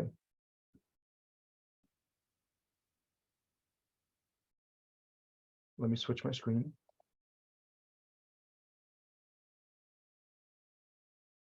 Okay. So this is a video of this partner reading paragraph shrinking in action. And again, this is from a couple of you mentioned that you're interested in Build a Word. So I'll talk about that in just a minute.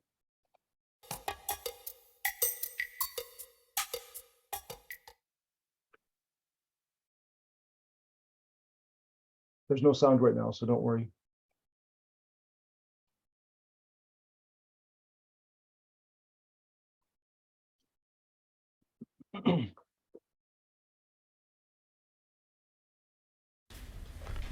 Tyler.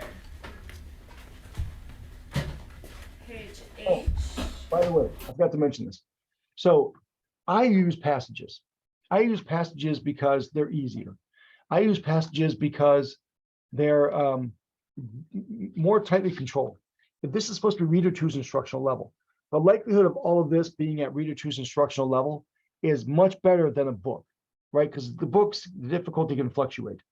Not to mention, it's a pain to give them the books. It takes every time I've tried to do books, it's a disaster. Don't let the kids pick out their own books. That just doesn't work. So what the teacher has done is she's calling up reader one and handing them a book. That's going to take, 2 or 3 minutes longer. That's certainly an option. You can do that, but I'll tell you, I think it's better. And I've never studied it with a book. I've only ever studied it with passages. So I think it's better to use passages. But if you want to use a book, you have to stand there and hand them out like she's doing, which she's done. So reader one came and picked it up. Reader two found a picture. Raise your hand if you're ready for me to start. You ready? Yep. Reader one, go ahead.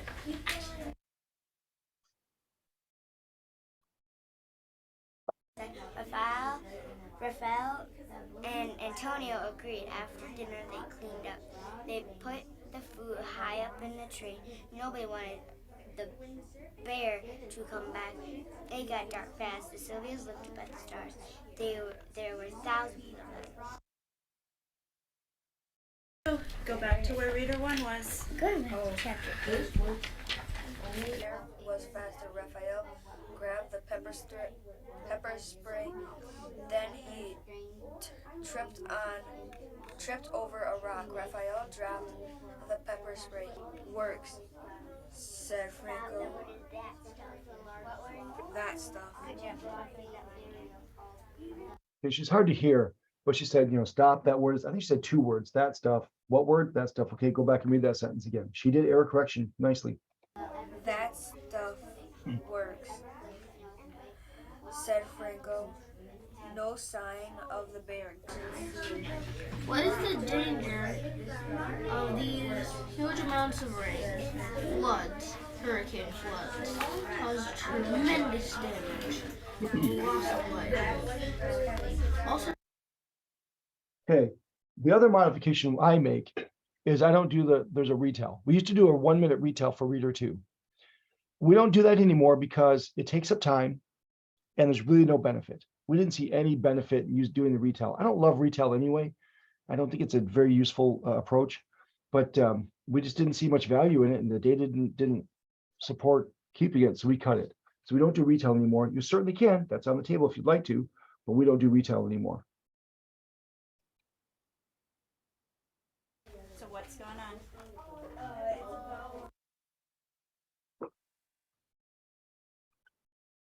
Bubble shapes. If you dip any wire frame into soap solution and pull it out, the wire edges will be continued with bubble film. stop. The word is connected. Connected. Good job. Go back and read that really good. The wire edges will be connected with bubble film. The film shrinks, revealing the smallest possible surface area within the structure. No, you can use no. I think that's okay for me. Okay. When dip wireframe into soap, into bubble.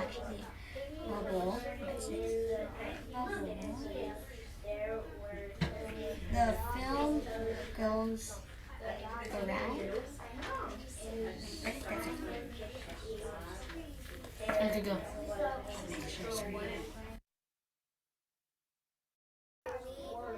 I hadn't been playing in the front yard. What if I hadn't missed the ball? What if I hadn't fallen off the curb? What if Mom and Dad had more than one kid? What if Kaylee was Dad's kid instead of me? What if I'd never been born? What if? Riley didn't fall asleep. He had thought of what ifs. Okay. And then reader 2 puts everything away. Reader 2 puts everything away, and then, they're done. Okay. So that's it in action. It's pretty straightforward. It's not difficult to do. Let me talk about the other one for just a second. It's called Build a Word. I do have a video of it. I'll show that briefly. Oops. Oh, I have to remember. Oh, here it is.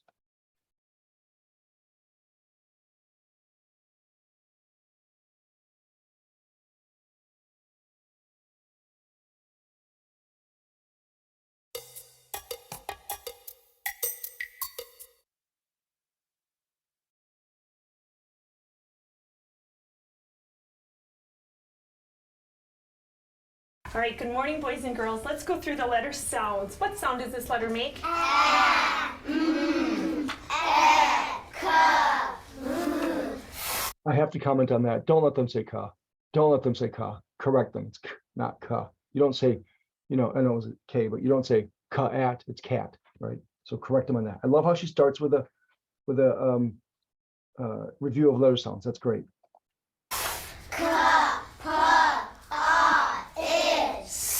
Very good. Now we are going to practice writing and reading words that have a long vowel sound. All right, how do we spell the word same? Okay. All right, so there's two ways to do this. One of which is you have the words already written. There's 10 words and they're all at the same vowel, all the same letter pattern. Okay, so you pick letter patterns that work for your kids based on their need, and then you can either write them out ahead of time, or she has them. You can see on the board the words already written. So she asks them to spell the word on their board, and then corrects it and need to be corrected, and then asks them to read it to her. I think it's actually better to have it written on the board yourself and just say, okay, this word is same. What word is it? Same. Good. Same. Like, do that because it takes less time. But certainly you could write it. Very good. Let's do the word came. Came. And what you're not seeing is any kid that doesn't get it right, she helps them or asks them to turn to the neighbor after every one and correct it. So if you're doing it this way, if you're doing it the way she's doing it, I don't usually do it this way. If you're doing it she's doing it, then I would put them in dyads first, reader 1, reader 2, and have them compare after every word. So how do you spell the word came? And they write it and compare, so they have a chance to see if it's right. Then they read it to you.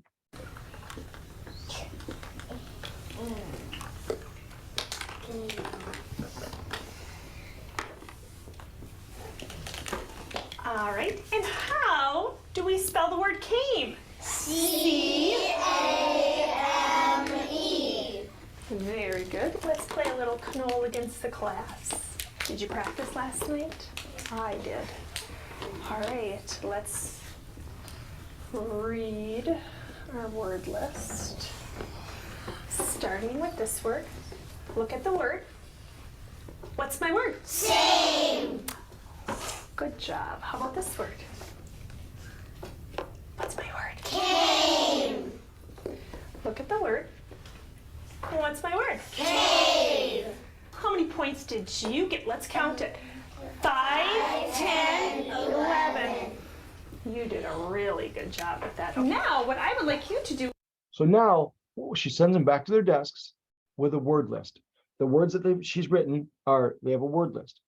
And they take turns reading the word list to each other. Reader 1, reader 2, same kind of thing. Reader 1, reader 2, they read the word list to each other. Then we do the build a word part. So here they have magnetic boards. We go to Target, you can go to Target and get magnetic letters. I wasn't planning on showing this, but I've got it sitting right here. So every doc student I work with gets a couple things. They get my book on single case design. They get a whiteboard and a set of magnetic letters. Like these are invaluable. So you probably already have them. If not, you get them at Target for like, I think this was literally $3. It's really cheap. And we have the kids create 10 words that follow the same pattern. They can modify however they want. So it's got to be vowel and ending in an E, right? In this example. So they can put what other two letters they want there. It doesn't have to be a real word. So it's called build a word. So sit down with their whiteboard, put magnetic letters to represent the sound, and so the pattern. So it ends in an E, it has a vowel. But they can switch the consonants all they want. It doesn't have to be a real word. You know, I don't see rake up there. It could be R-A-K-E. It could be, yes. Thank you. It could be R-A-K-E. Did you not see my letters? My little back magnetic letters. It could be R-A-K-E. It could be S-A-K-E is up there. It doesn't have to be, I'm struggling to think of a real word or of a fake word. You know, it could be I can't even a fake word that fits that pattern. It doesn't have to be a real word, as long as it follows that pattern and they read it to each other. So reader 1, reader 2, they go sit down. Reader 1 reads first, reads the word list to reader 2, then reader 2 reads to reader 1, and then they get magnetic letters and the whiteboard, and reader 1 will build a word and read it, and then reader 2 builds a word and reads it. Then reader 1 builds a word and reads it. Reader 2 builds a word and reads it. The kids love to build a word. Now I will tell you, be careful, because there's a lot of vowel, consonant, vowel words, etc., that are inappropriate in second through fifth grade. But so you got to kind of watch it. But the kids really do enjoy it. It's really quite fun. So that's called build a word. I don't use that very often. Oh, that's not true. I use it first grade all the time. Like first grade, that's what we do. But second grade and up, I really try and push them to get partner reading, paragraph shrinking. And sometimes those passages are really simple. And that's when sometimes they're those really simple, sort of like books with one sentence per book, per page. I'm sorry, one sentence per page. And those one sentences, when you do paragraph shrinking, is what you have to paragraph shrink. But you have to tell them to summarize it, not just read it back again. So I haven't studied build a word with second graders or third graders, but it's something I think you could do for this activity, and something you can consider doing just because you think it'll help your kids. I can get more information on that if you're interested. Send you scripts, etc., for that as well. Okay. All right, how are we doing on time? Why don't we need to take a break here pretty soon. Why don't we take a break, and when we come back, I'm going to put you to work. Is that okay? Let's do that. So let's take a break. When you have comments here, thank you. Put some questions in the comments. So let me talk about those, and I'll give you directions and put you in your breakouts. Let's see. Can you have the kids separate the words in a list of real words and nonsense words? I think it's a great idea after they build it. Never done that, but I think that's a great idea. You could build the word, read it, and then they have to simply say if it's a real word or not. I think that's a great idea. Again, I've never studied that. Many of you have questions about breakout rooms and such. So, okay, great. So here's your next step.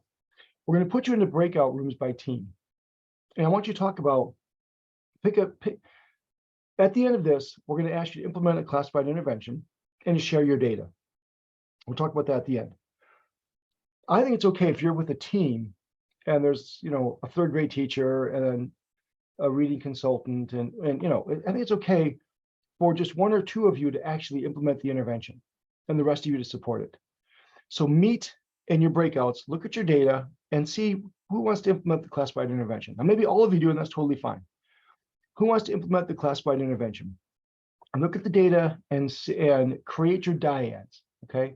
All I want you to do now is decide who's going to do it, create your dyads, just, group them up, create your dyads, and talk about those high flyers. Do you want those high flyers to be part of this? Again, I would encourage you to consider that, but just have that conversation to this point. Look at your data, create your dyads, decide who's going to do the intervention, discuss your high flyers, and then we'll come back and talk more and actually talk more about actual planning time. So this won't take long. Let's see.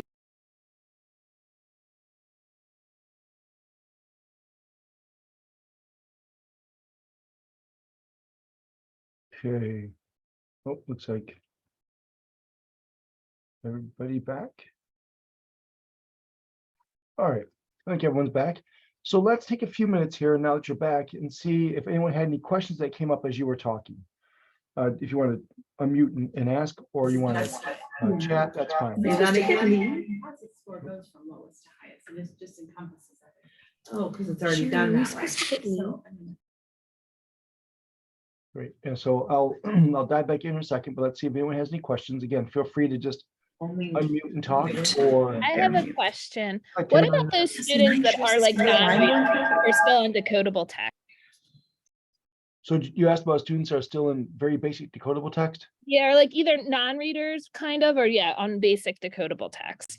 So you've got a couple options there. You can use word lists, etc., for those kids, but that eliminates the paragraph shrinking part. You're better off to use really, really, really basic text, and then the paragraph shrinking is like 3 words at a time almost. But again, you got to get them to say it in their own words, not just reread it. Okay, that's fine. We've done that before. That worked well. Other questions that came up? Okay, I'll leave chat open, so feel free to jump in and throw a question in. Can I ask a quick question, Dr. Burns? Yes, Jody, go ahead. So our group was talking about, we use Acadience, and our Acadience gives an oral retell, and then it's part of their composite score. The more words they say in their retell, and the more sequential they give the order of the retell, gives them a higher composite score. So I was concerned personally that paragraph shrinking is not in alignment with that. And I just was curious what your thoughts are.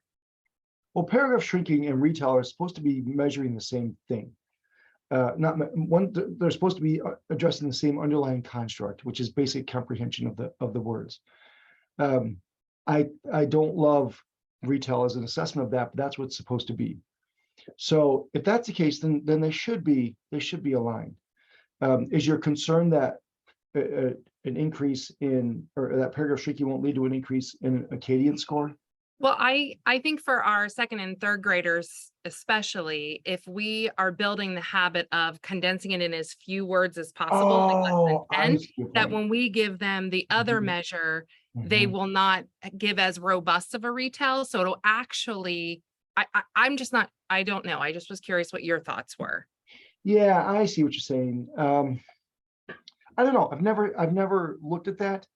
No school has ever reported a difficulty with that, but it could be they're not using the Acadience retell yet. I don't know. I'm not too worried about it. I don't think they're going to generalize that well, the kids. Plus the directions for Acadience, make it pretty clear that you should do more words. So I think it's probably okay. That's a good question. I don't know. We'll look and see. We'll see if the data, we see big jumps in ORF but not in retell, then we'll know that that's a possibility. I don't know. I'm not too worried about it though. But see, I just don't like retell. I think retell is it's not a measure I have a lot of stock in, so I don't really put that much. I don't really care that much if it doesn't go up. But I get your point though, that they do sort of, while they're both addressing comprehension, one is parsimonious and one you get points for being verbose. So somebody else asked, Kristen asked about just using composite versus ORF for grouping. I think I like ORF better. I don't think I've never studied it. I'm just telling you what I think. I like the composite because it's a better screener, but ORF is the more direct measure of reading than the composite. So I sort of like ORF better for the grouping, but I use composite to determine the class-wide need. Okay. Other questions? Okay. So let's dive back in. Dr. Burns.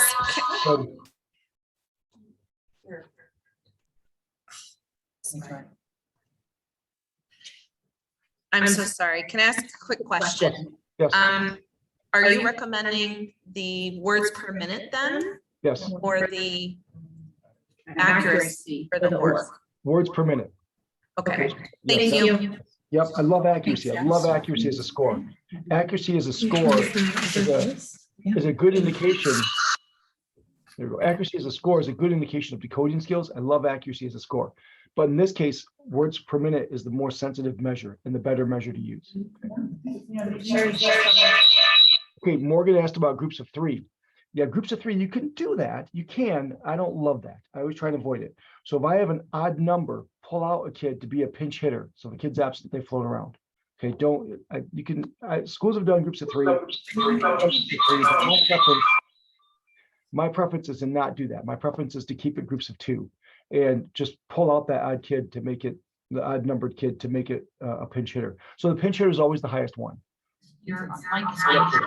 Okay. Great.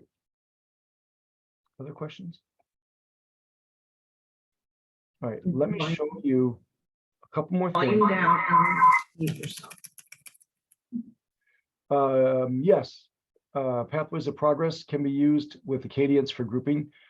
Cadence is the more sensitive measure. No, you just unmuted. So just as long. All right, so let me show you a few more things and then we'll put you back to work.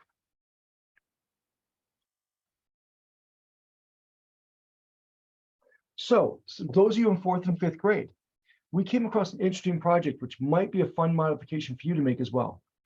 A few years ago, we built this K3. We do K-Pals, we did build a word, and then we did part for 1st grade, and then partner reading, paragraph shrinking in 2nd and 3rd grade. Well, a few years ago, we built it in the middle school since this as well, and gosh, maybe almost 10 years ago, we had a school here nearby me that wanted to try it in 4th and 5th grade for the first time. We've studied this a couple times since then with 4th and 5th graders.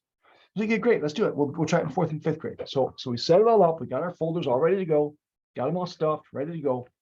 The night before we're supposed to start, literally that evening, I got a phone call on my cell phone from the principal, and the school was supposed to start in the morning. She says, Matt, you're not going to believe this. We can't do it. I'm like, what? What do you mean we can't do it? She bumped into her superintendent that day and said to him, hey, guess what? We're doing this great reading intervention with Dr. Burns from Mizzou, and isn't this awesome? And the superintendent told her no.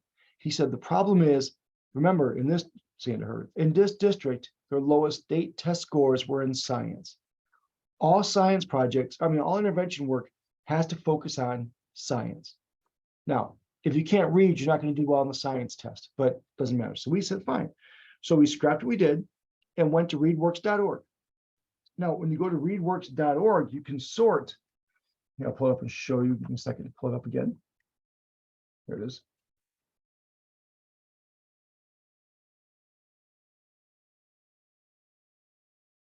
Go to readworks.org.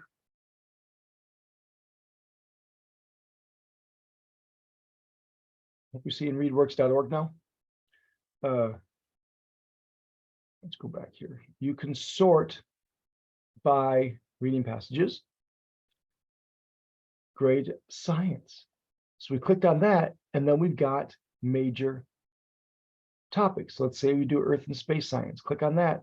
And now we sort by Lexile. Let's do 300 to 400. Let's do 500. Thank you. There you go. And it tells you what the titles are. And it tells you the number of words, the titles. So we took their science curriculum. And granted, this is only 2 weeks long, 3 weeks long. So it wasn't a lot. And we found passages that supported that topic. It aligned to the topic. And sometimes the alignment was loose, and I'll admit that, but it aligned to the topic. So we did that for, so they're able to read science content, but while getting a reading intervention. So News ELA, could that also be a good resource? Probably. I'd like to be a little, those texts aren't as nicely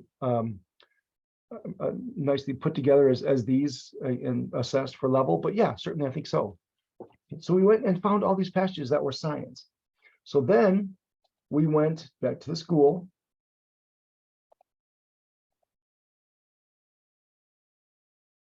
And did exactly as I just showed you, except we use Science Contact, Readworks.org. Now, we also, in this case, because we were measuring science content, we created a maze with science passages.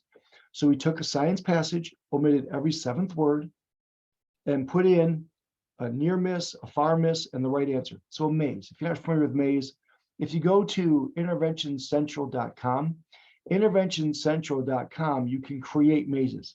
So we simply put in a science passage and it created a maze for us. It was great.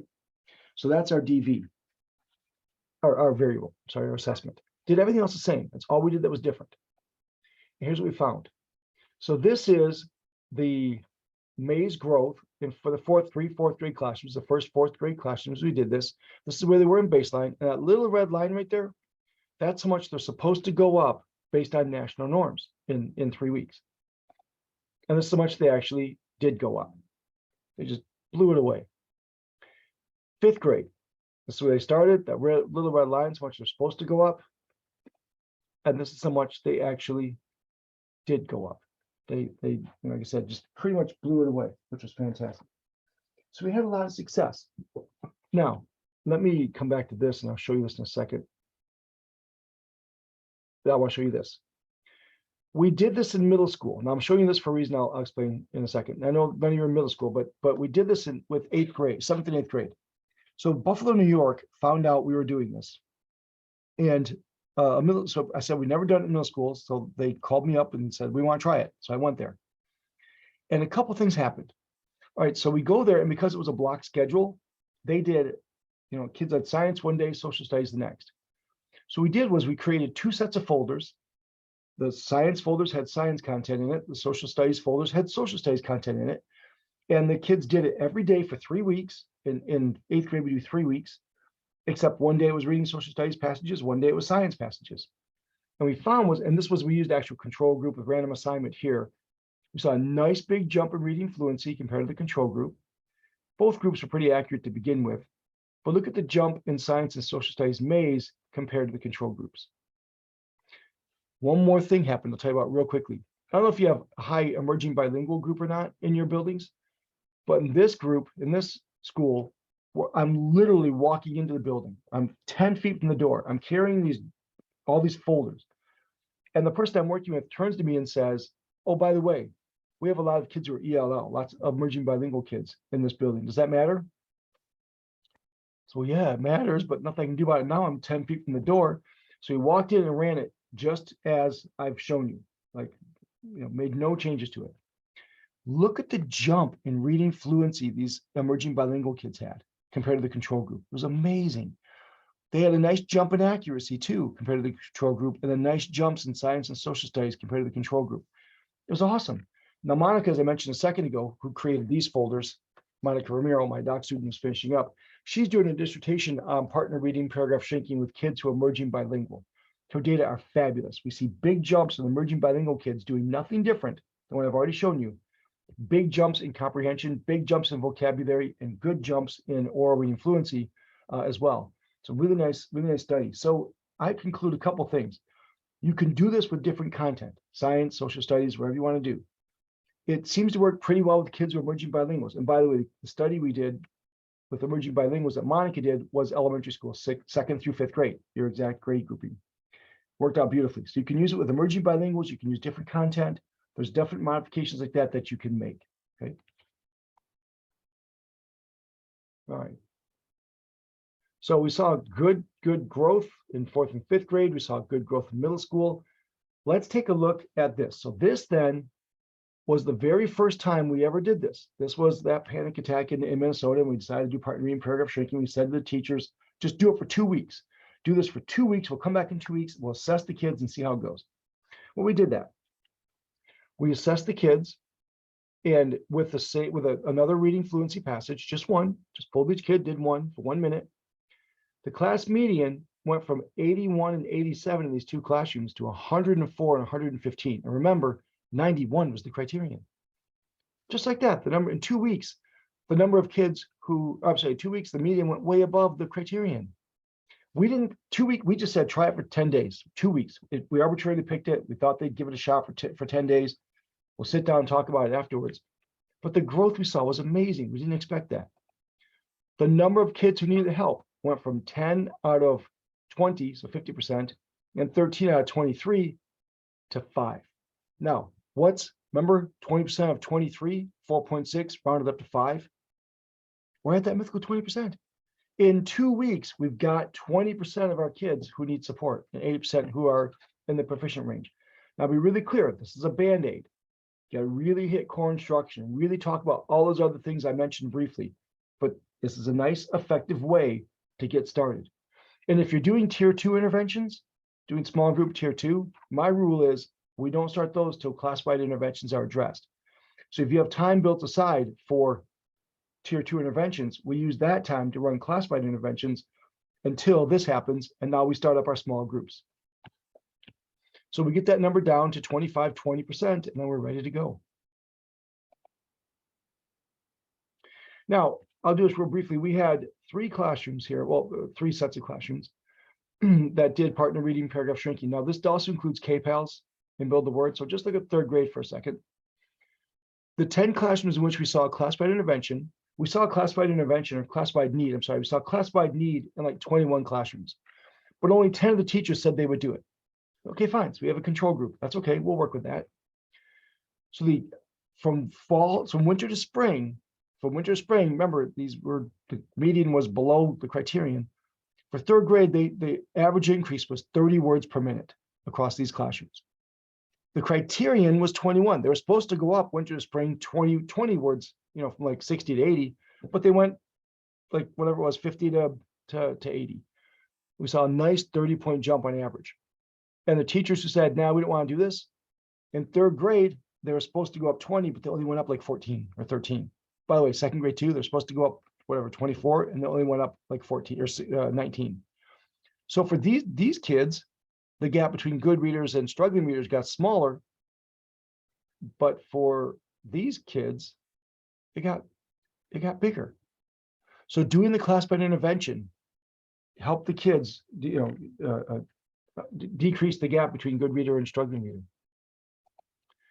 We've done this. We've studied this. I don't know how many times now. A bunch of times. We did another random assignment where in intervention and baseline, the 2 groups were very much alike. But after running the classified intervention, the kids that got the intervention did much better than the kids that didn't. So a nice big jump from like what 107 to about 121 or 2, something like that. Nice big jump. Just in 2 weeks. Again, just in 2 weeks. This is published in, I forget, it's published in some journal. Then, so I got to talk about this. This was awesome. This is Lindsay Kemeny. Now, Lindsay has presented at Patton as part of the literacy conference.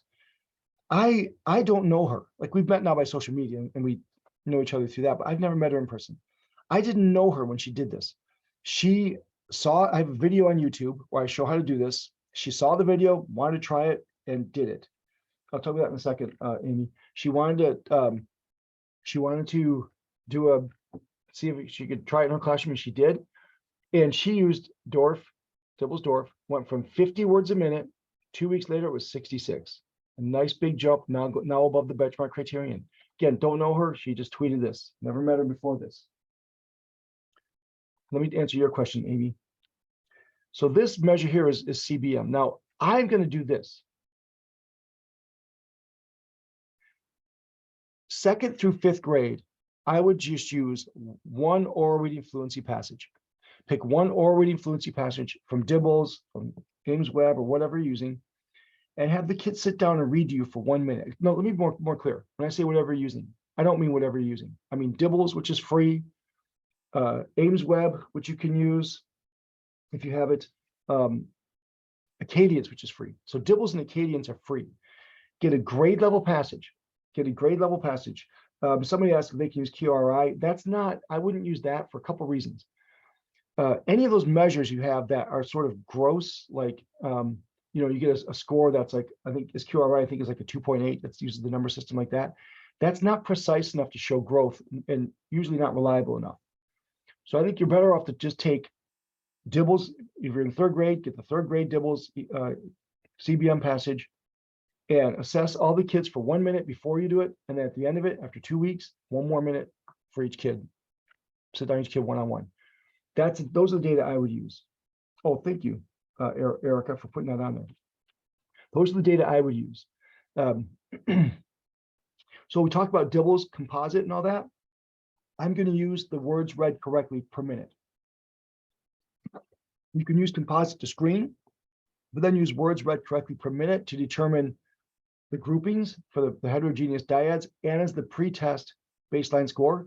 And at the end, give them a 1 minute Dibbles, oral reading fluency, words read correctly per minute, and you've got your pre and post data, just like we did here. This is one passage, 1 minute each kid. Pre-test, probably 2.5 weeks later, post-test. That's it. Okay. That's what I would use. Get through all these. How easy is CBM? Others can answer that who use it. If you can read, you can do it. It's really simple. Just the only thing is make sure you follow the directions word for word. Okay, so go to Dibbles. You can download it. I'm happy to show you how to do that if needed, but you can download it. Just Google Acadians or Dibbles, and it'll tell you to download. Click this to download the materials, and you just do that.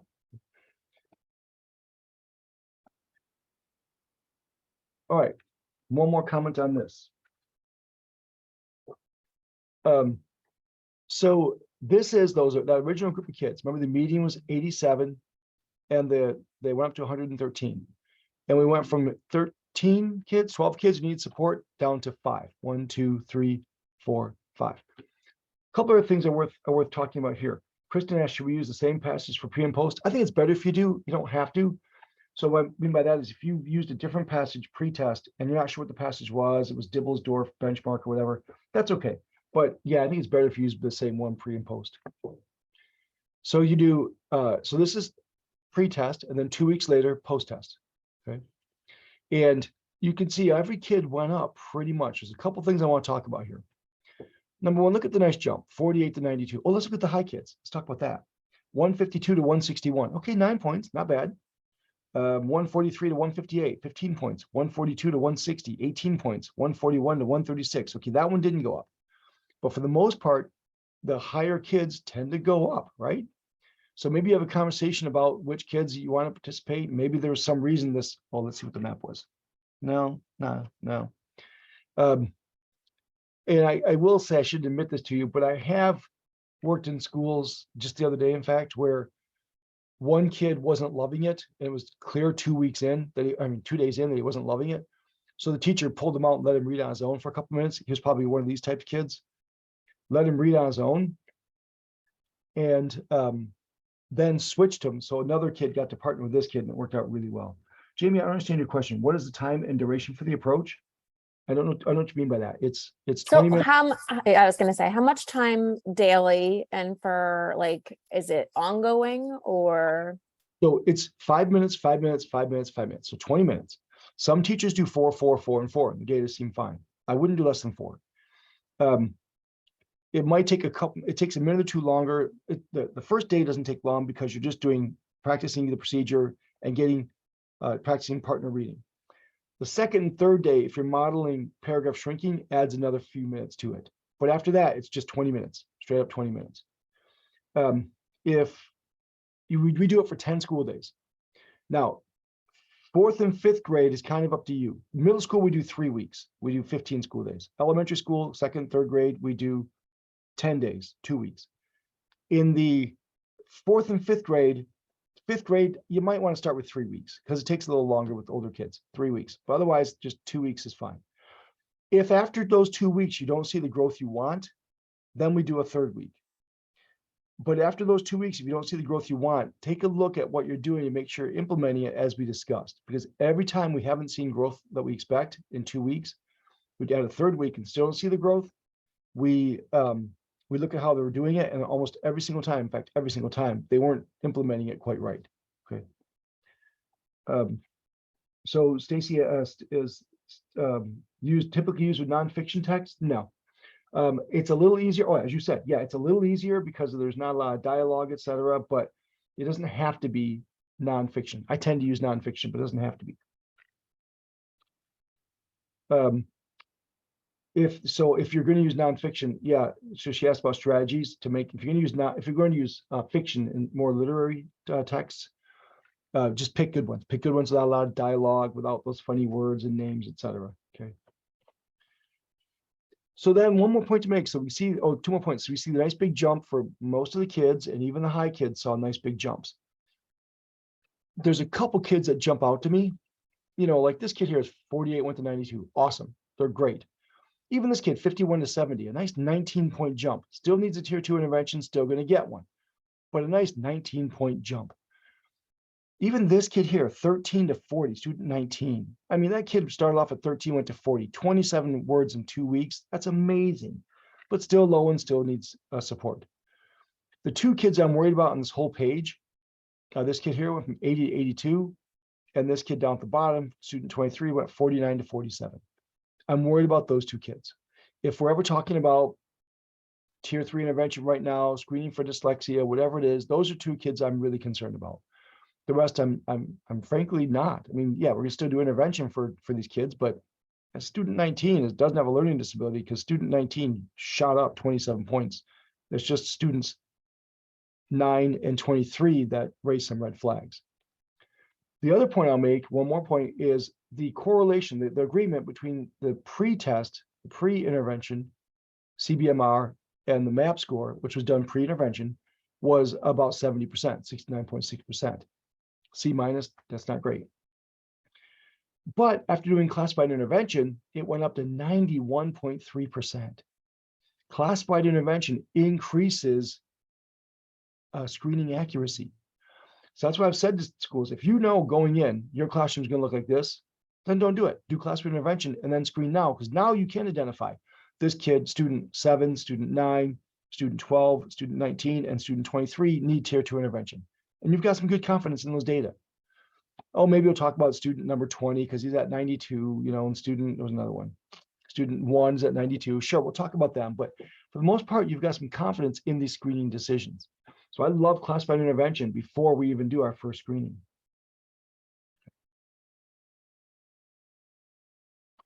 All right. So Dr. Sue said sometimes the questions are complicated, but the answers are simple, and the answers are simple. This is a pretty simple answer. Now, the more to the answer is, we need to look at our core instruction and all that. But this is a pretty simple little 20-minute intervention, 10 days, and we see some pretty good growth to address some concerns. So I think that's exciting. I hope it's exciting for you. So we've only got 45 minutes left. What I want to do next is, I don't know if it's best to do it. Why don't we do this? Why don't we, and someone thinks it's a bad idea, push back and we'll do it differently. But let's put you into, I'm going to do two things. Put you into breakout rooms and have you plan. Have you plan more about what this would look like, when you would start, plan on it. Talk about your measures, what measure we use. Oh, if 10 days, do a different passage every day. What I probably didn't make clear is in here, the passages, there's like 20 or 30 passages. And so as the kids read, they just keep going through the passage. We teach them to take out the one you read and put it in the back. Okay, so we put a bunch of passages in there. So for 10 days, they might read 20 passages, probably not 30, but depending on how old the kids are. So we put enough passages in there to last the 10 days.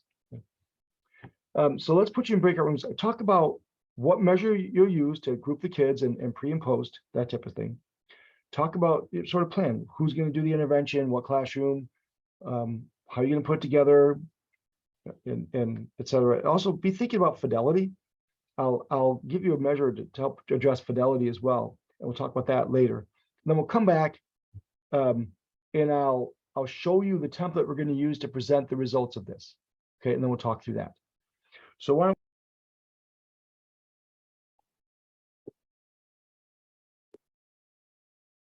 all right, a question came up during the chat while you were in breakout rooms, so I'll answer that.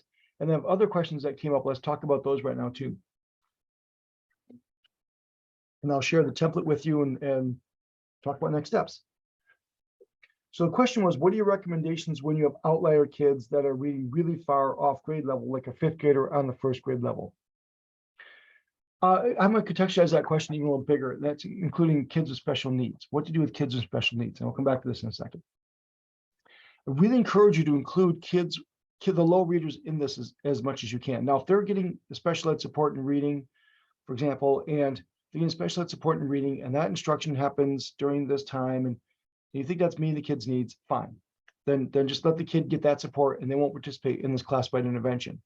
But I'll tell you again, I don't have data on this, but we've seen consistently that kids with special needs see nice growth during this time period.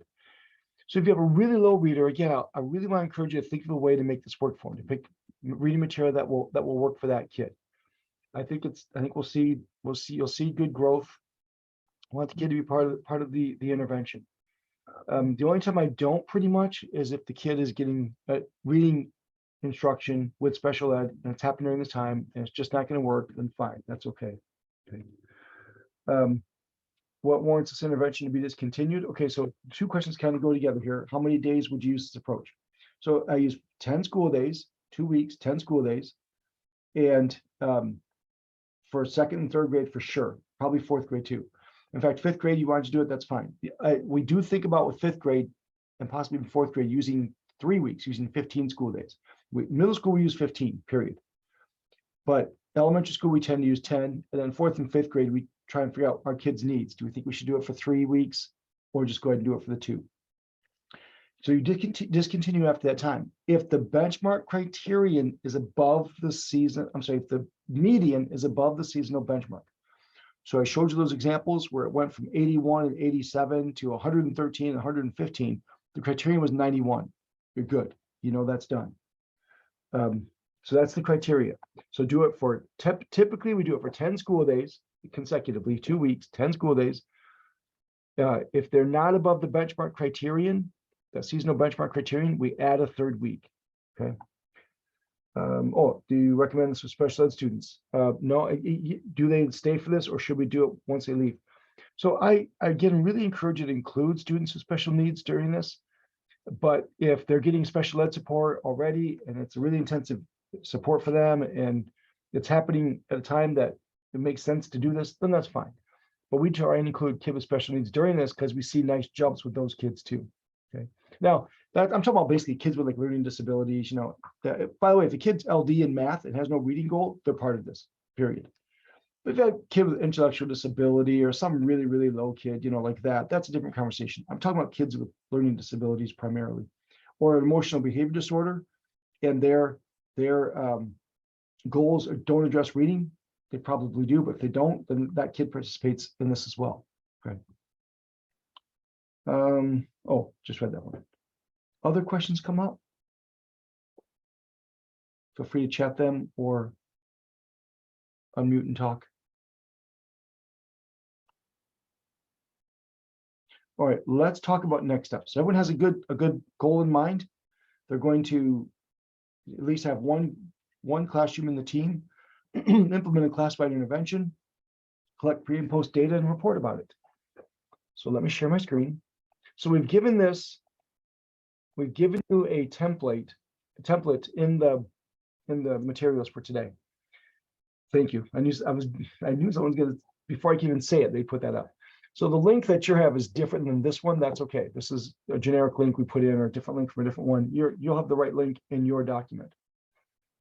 So what we're going to ask you to do is, as a team, report on these things. Hold on. Grace, let me have this conversation, then we'll come back to some more specific questions, okay? So a few slides. The name of the district, school, whatever team you are. If it's one school or one district, whatever your team is, and a description of your students. So this is an elementary school. We're working with 3rd graders. or a Title I school, those types of information. Excuse me. Then a description of what you did. Now I put build a word on there. Again, I'm really going to encourage you to do partner reading, paragraph shrinking. Build a word, I'll leave it on there as an option in case it's really, really something you think is best for your kids, but that's a pretty low group. So I'm really hoping you'll consider to do partner reading, paragraph shrinking. So tell us about the intervention. You implemented it for 10 days, you implemented it for 15 days. Did you make any modifications? Like you used only science passages, only social studies passages, you used literary texts without much dialogue or something like that. What did you do? And how did you measure it? Well, we did, I'm a third grade teacher, I'm going to do third grade Dorf or third grade Acadians or reading fluency, one probe pre and post for 1 minute. I only need pre and post. Because this is a quick intervention, your data are better pre and post than weekly for 3 weeks. You don't get you don't get much gain in doing it 3 times instead of 2. And how did you consider integrity? So in today's materials, I gave you a measure, an observation tool, an integrity checklist. So I really encourage you to have somebody observe you with that and give you feedback on how it's going. So consider measuring integrity and reporting on that. We measured integrity. My reading interventionist or my reading specialist came and watched me do it with the integrity checklist, and she saw 15 out of the 17 items, something like that. Okay, so really think about that. So describe what you did, then put the data in. Now I'm saying for how many ever students you have, put the pre-test, post-test score. If there's another data you want to include for some reason, go ahead. But I want at least the pre-test, post-test. In fact, I should have modified this. Let me do that right this very second. Just to be clear.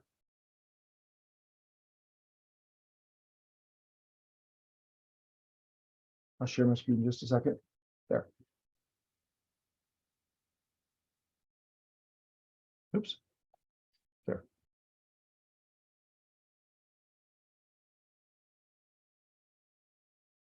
Okay, so I'll be more clear. I'm going to suggest you take oral reading fluency, words read correctly per minute, pre and post test. Okay, if you want to report on the kids' composite score before the intervention, great. If you want to report on the kids' map score, great. Whatever you want to put in there, go ahead. Report whatever data you want, but I really want to see words read correctly, pre-test, post-test, and I want to see the median. Okay, that means hopefully those will go there.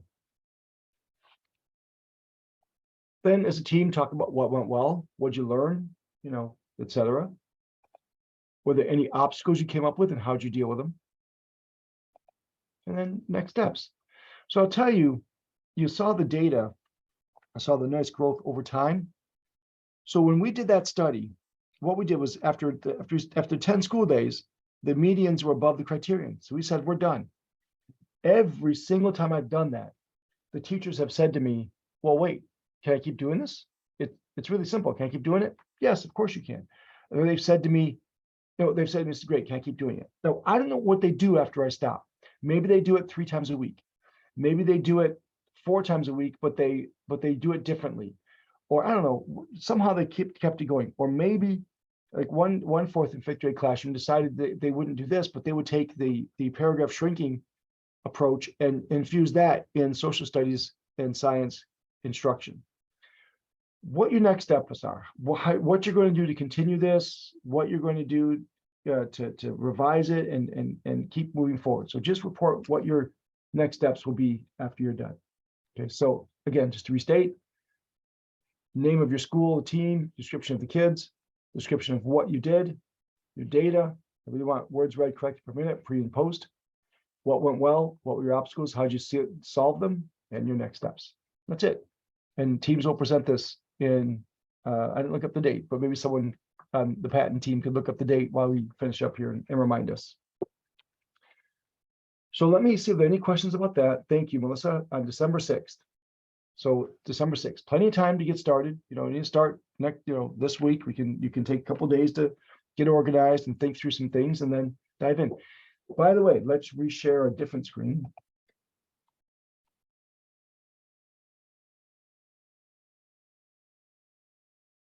Okay, you're hopefully seeing my email address right there, my Twitter account.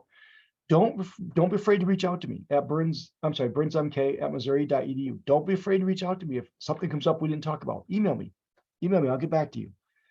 Don't be afraid to if I can support you, let me know. So also if you want, you have something you want to think through for a couple minutes and do a quick phone call, I'm okay with that as well.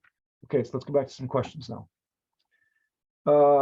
Okay, what passages should I use for students who are still at decoding level, since Readworks does not include beginning reader Lexile passages? Whatever passages you have that do include that. Like, actually, I'm surprised. I don't remember a time when we couldn't find a passage low enough in Readworks. I don't remember a time. Doesn't mean we didn't have any. It means I don't remember them.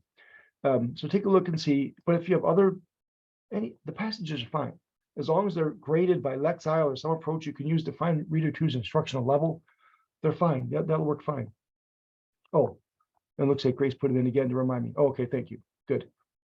It's probably fine. Now, again, you can use the option of reading word lists, etc. But that's I think it's problematic because you can't get to the paragraph shrinking, etc. 6-minute solutions have word lists. I've done read naturally word lists. I've used Dibble's word lists before. Where else have we found word lists? I'm blanking on any others, but you could certainly find some that should meet your kids' needs. Okay. And by the way, you can use those books. The thing that's nice about the decodable ones is the books that the books have, the really simple ones, are so small you can put them in a folder. So we've used books before for that situation. West Virginia phonics, that's a good idea. Yep, are possible too. But again, you can use those books if that works well too. Just put them in the actual folder. It's easier to put them in the folder, trust me. Okay. Let's see, other questions.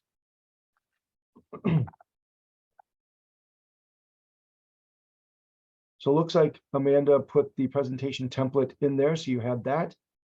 We're scheduled to meet on December 6th. Let's see.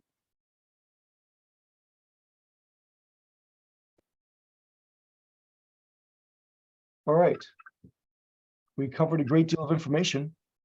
I'm happy to stick around for a few minutes. If people have individual questions, they want to talk to me more individually, I'm happy to do that. Don't be afraid to reach out to me by email.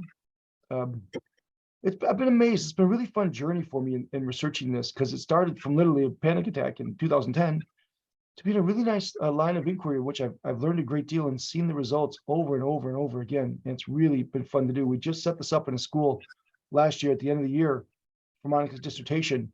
Went back to follow up with them this fall to find out all the teachers had set it up all by themselves and are running it by themselves this year, which was really fantastic. So thanks for your time. I hope this is something that'll work for you and you can use. And I look forward to hearing about your results. Thanks.